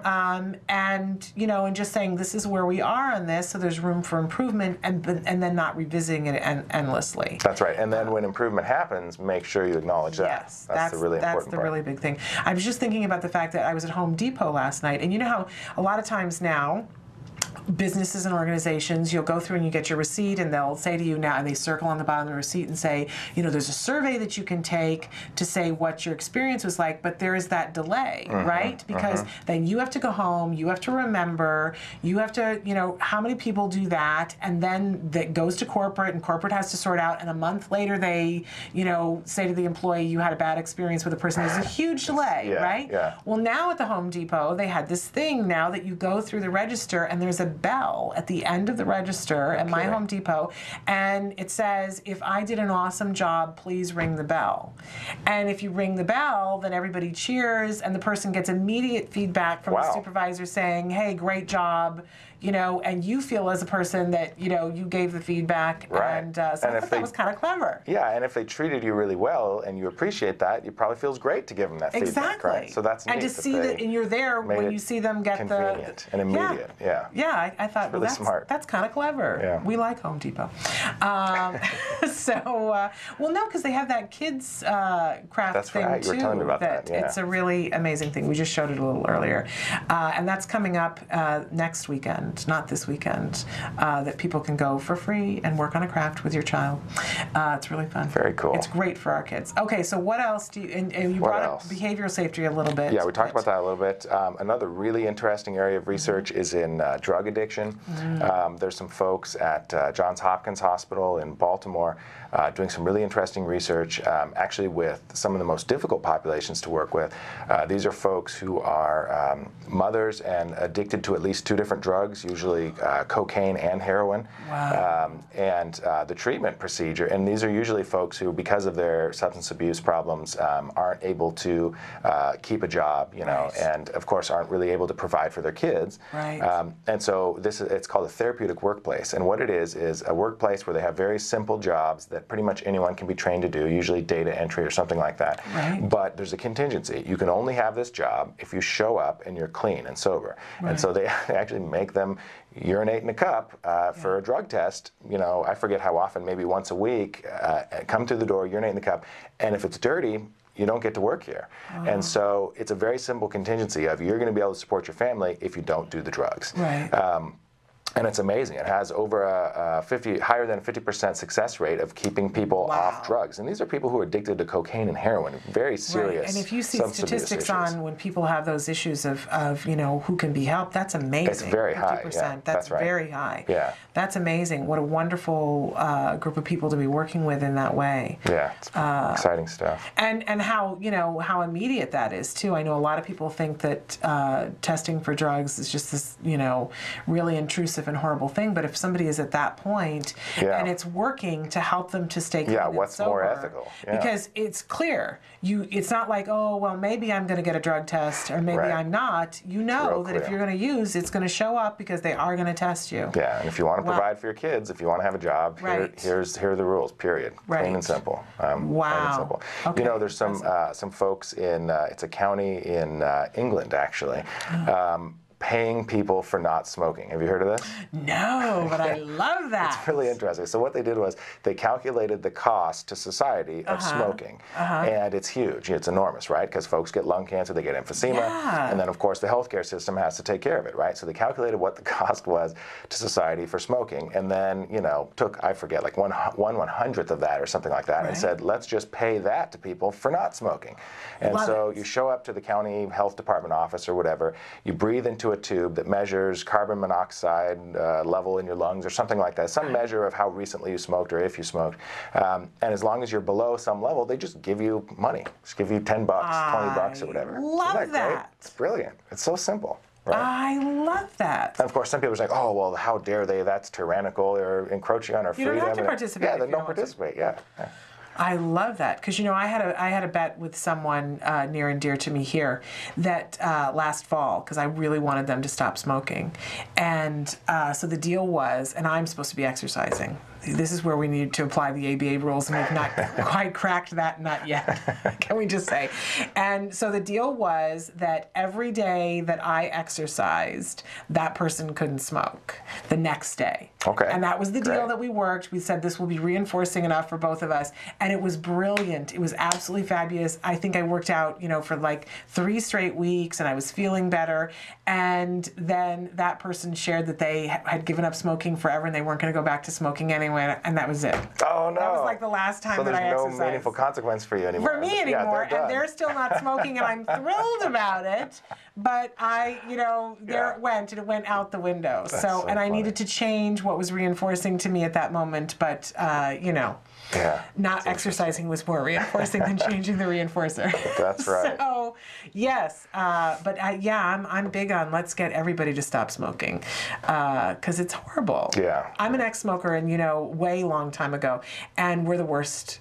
We're the least tolerant people in terms of that. You know, if I can quit smoking, then I sort of feel like everybody can quit smoking because it took me 3 times, and it's terrible. It stinks. It's bad for everybody's health. Public health disaster. It is. Yeah, it really is. And it's expensive. Very expensive now. Yeah. Somebody was talking on NPR about having to go and buy a carton of cigarettes because they were going to a foreign country and they were going to use them to barter. And they said that they bought 2 cartons of cigarettes and went up to the counter, and the person was asking for like $180, and they thought it was a mistake, and it wasn't. Wow. It's that expensive. Wow. So, well, if I understand it correctly, increasing the price of cigarettes does decrease consumption. Does it? At some point, yeah. Okay. Once it reaches some level, and I'm not an expert on like that. $1,000 a carton maybe is what we need to set it at. Yeah, but I think it does have an effect. So, okay. Yeah, all right. There's some That's good to know. justification for that. Yeah. All right. So people should stop. But in any case, so what else? We should take a break. Let's take a break because I have digressed to the point. Let's take a short break, and we'll come back and talk about a couple of more things with Dr. Jonathan Tarbox. I'm having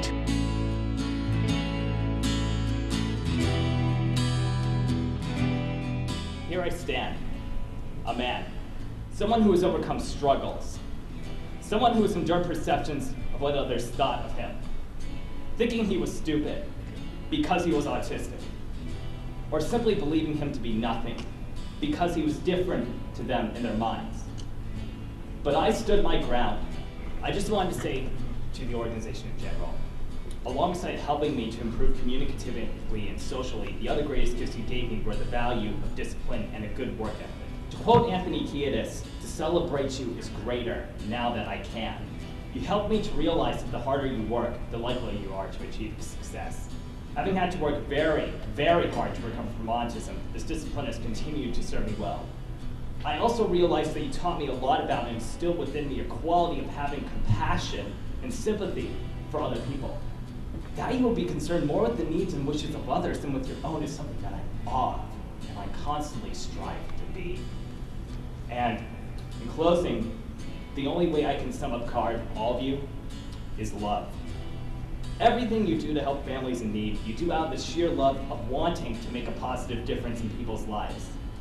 And as I stand here before you as a mature adult, I have to say that I'm extremely grateful for your unwavering love and commitments to helping others and me recover from potential life roadblocks and become active and contributing members of society.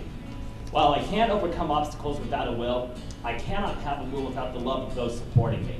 And without love, I am nothing. Thanks again so very much for your love, everything that you've done and continue to do. Please give my best wishes to your families, everybody else with CARD who isn't here, and especially all of your clients and their kids.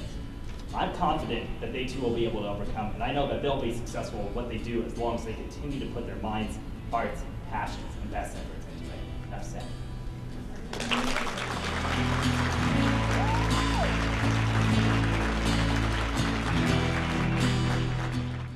Welcome back to Autism Live. I'm having so much fun here. I got to remember that, you know, keep doing what we're supposed to do. Stay on task. Yeah, stay on task, because I'm having so much fun talking about what we're talking about. So we are talking about research and ABA when it doesn't apply to autism, right? Because sometimes it doesn't.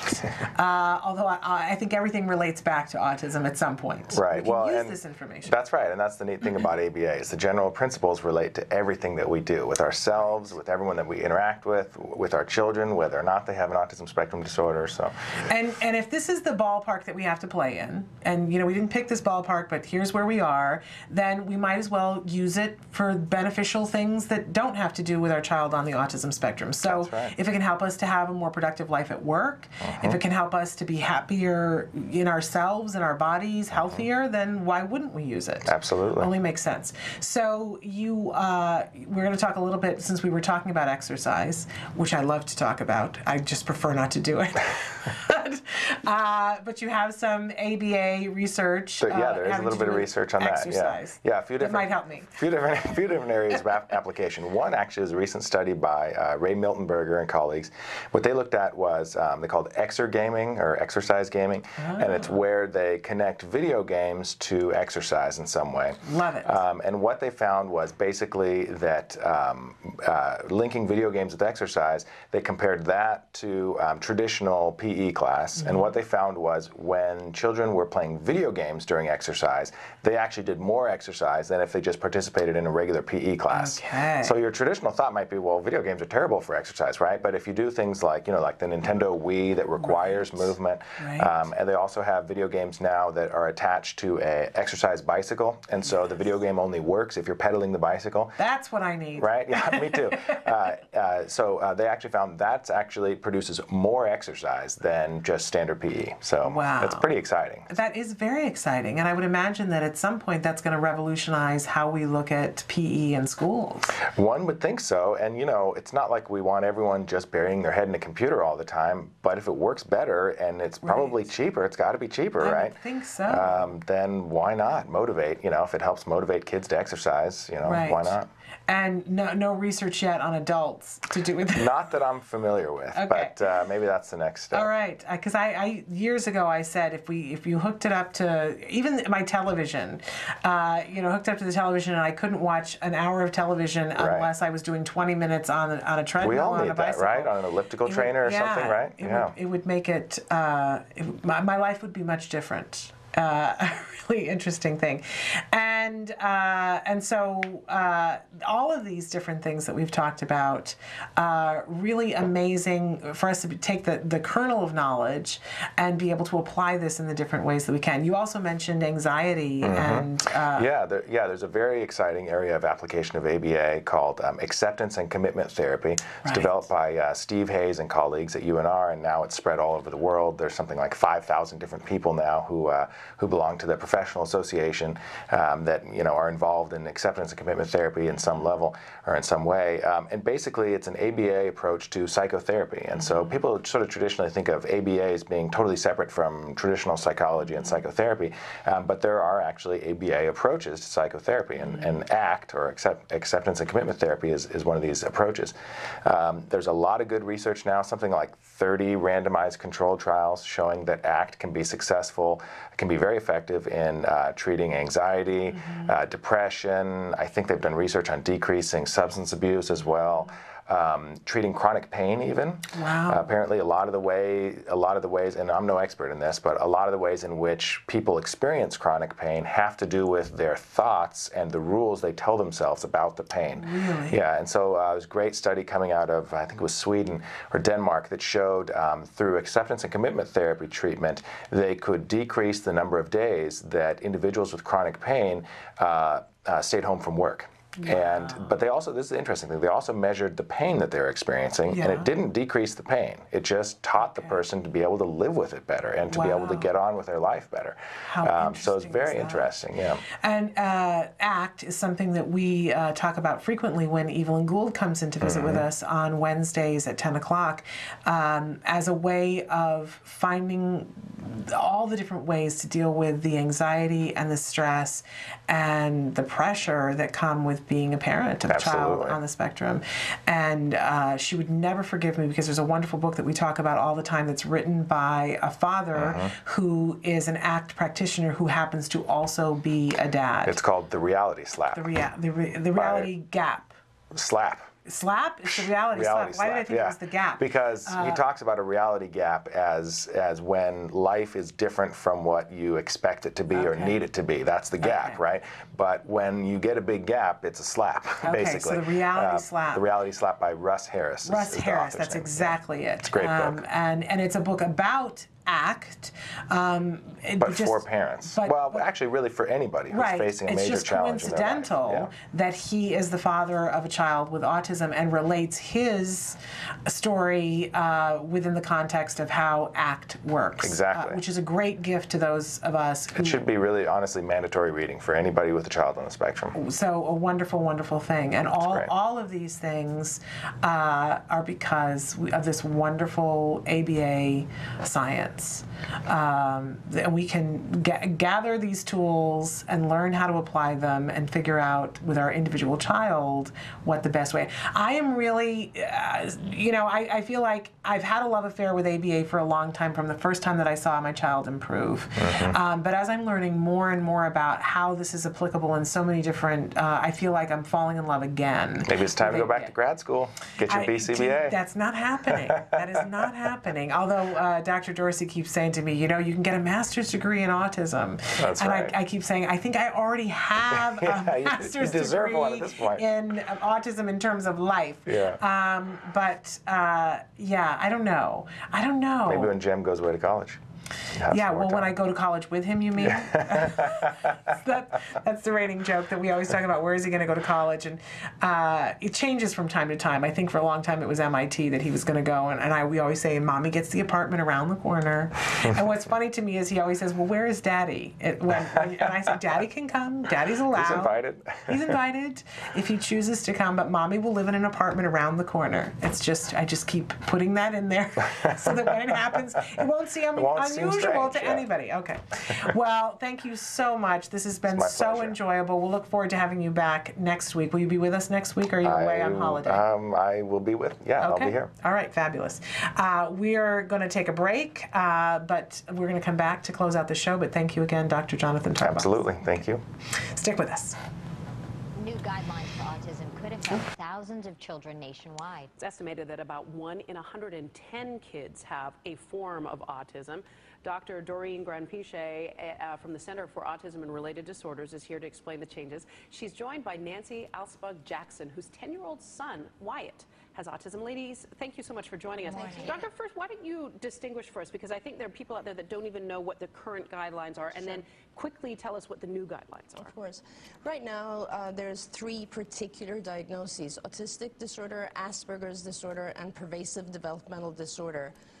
Pervasive developmental disorder is the milder form. Asperger's is sort of the form that doesn't include language delay, and autism is the pure form. Now what they've done with the new guidelines coming out in 2013 is they've joined all three, and now it's called autism spectrum disorder. So that's one of the biggest changes. The other change, of course, is that within the autism spectrum disorder diagnosis itself, they now require you to have both the social delay and the communication delay, as well as a number of stereotypical repetitive behaviors in order to get it. And they've added a severity level, which we never had before, and that's, I think, very good. And one of the important reasons for it to be diagnosed is there's a number of services available. That's right. But they're really not available in terms of state help or insurance help unless you're diagnosed. Right? Exactly right. And so this will make a huge difference for children with Asperger's who did not have access to those funds before, if they are severe enough to fit into this ASD category.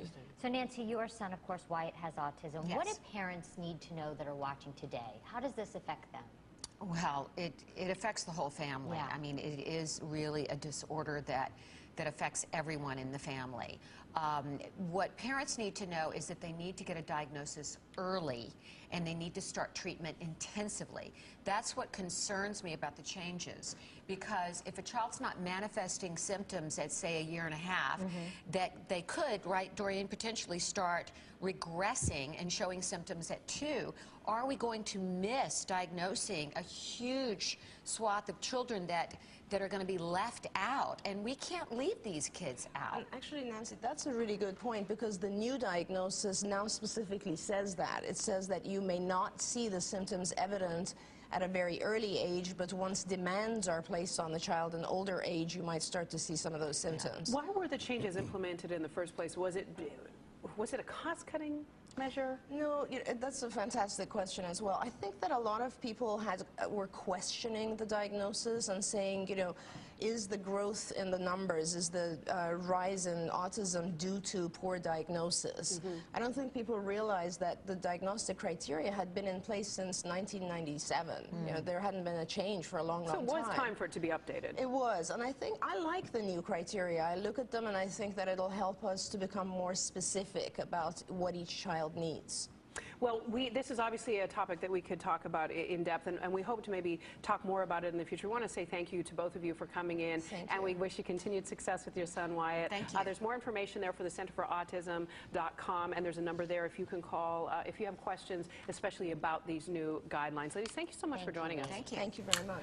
Welcome back to Autism Live. It's been a really exciting day. I hope you have enjoyed some of the guests that we've had today. We had Misty Mackey come in and talk to us about insurance, and I know I gained a better understanding of what is happening, what the Affordable Health Care Act actually does for those of us who have kids on the autism spectrum. And then we had Dr. Jonathan Tarbox with us. He just left, and I learned so much about how ABA is applied in different circumstances. I had a really good time today. I hope you did too. We asked you the question of the day today, and I wanted to take a couple of minutes to talk about some of the different things that you guys wrote in. The question of the day was, what's the hardest part of summer break for you? Because, I mean, there's things for our kids, right? But it has an impact on us. It's different. The routine is different. And in fact, one of the people wrote in and said, getting out of routine and the meltdowns come back. Talk to any parent on the spectrum or off the spectrum when we get a break, right? We're like, whoa, we got a break. I'm so glad. And then parents are so thrilled when the routine comes back in.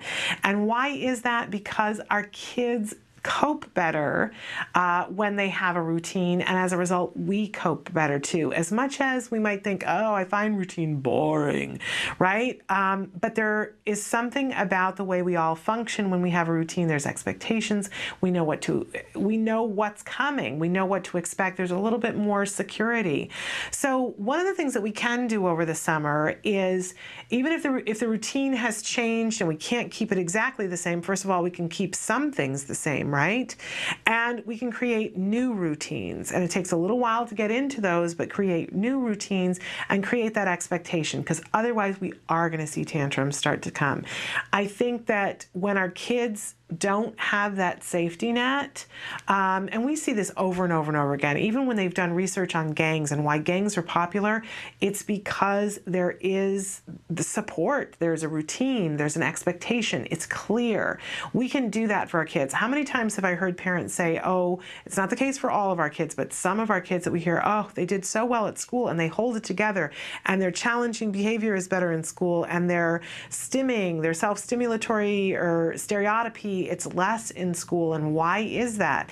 Because there's structure. If you have a child that likes structure and they show you through their behavior that they do better with structure, then apply the structure.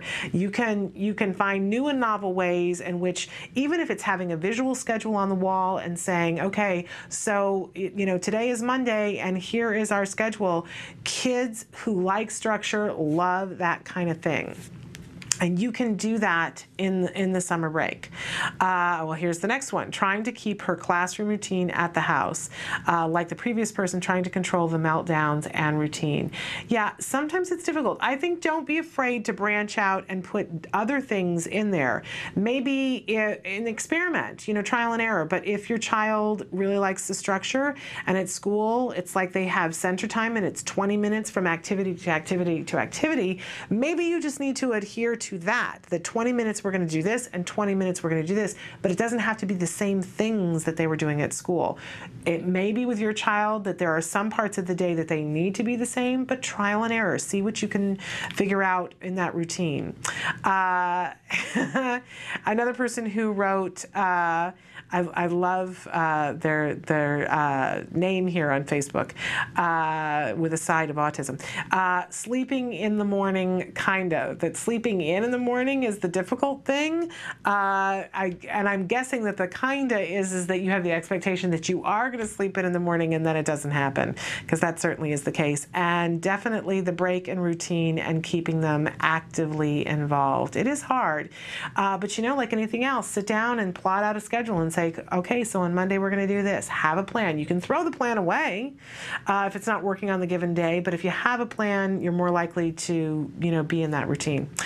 Well, it's been an exciting week. I have been thrilled to be with you, and thank you so much for being here with me. I really appreciate all the input that you guys have given this week. I want you to know that as this show closes, the conversations continue. I'm going to ask Matt to really quickly throw up some of the different ways that you can get a hold of us over the weekend. We're still going to be showing shows, rebroadcasts here on autism-live.com, and you can still be answering via email, phone, Skype, Facebook, Twitter, all of those different things. But I want you to keep in mind, too, you can be watching us on blip.tv, you can be watching us on YouTube, you can be watching us on iTunes and on Ustream. We are free in all of those places. You do not need to feel like we've left you. And I also want to remind you that I'm trying to monitor the Facebook. Of course, there are times when I'm not. I don't live on Facebook. But throughout the weekend, I'll be checking in on our Facebook page. And so if there's something that you have a question that can't wait till Monday, you might want to put it there. And we have lots of resources for you on our Facebook page. You can be watching clips there about different things that we talk about and getting resources that we're now starting to put some of our resources up on the Facebook page. So all of those different ways that we hope to continue to be here for you, and that if you need something, that you know that you can come to us and that we're going to help you to find solutions and answers. I know I found answers today when we were talking about insurance that are meaningful in my child's life that I did not know before today. So I hope that you found something too, and if you liked something that you saw today, please write in and tell us what you liked, what you need more of. Make suggestions. You guys have been doing that. We've got some really exciting things coming up next week as a result of that. So all of this time that we're here with you, I want you to know that I consider it a privilege and I'm grateful for it. I want to remind you that we'll be back on Monday at 9 a.m. Pacific Standard Time live. And until then, to please give your kiddos a hug from me. Bye-bye for now.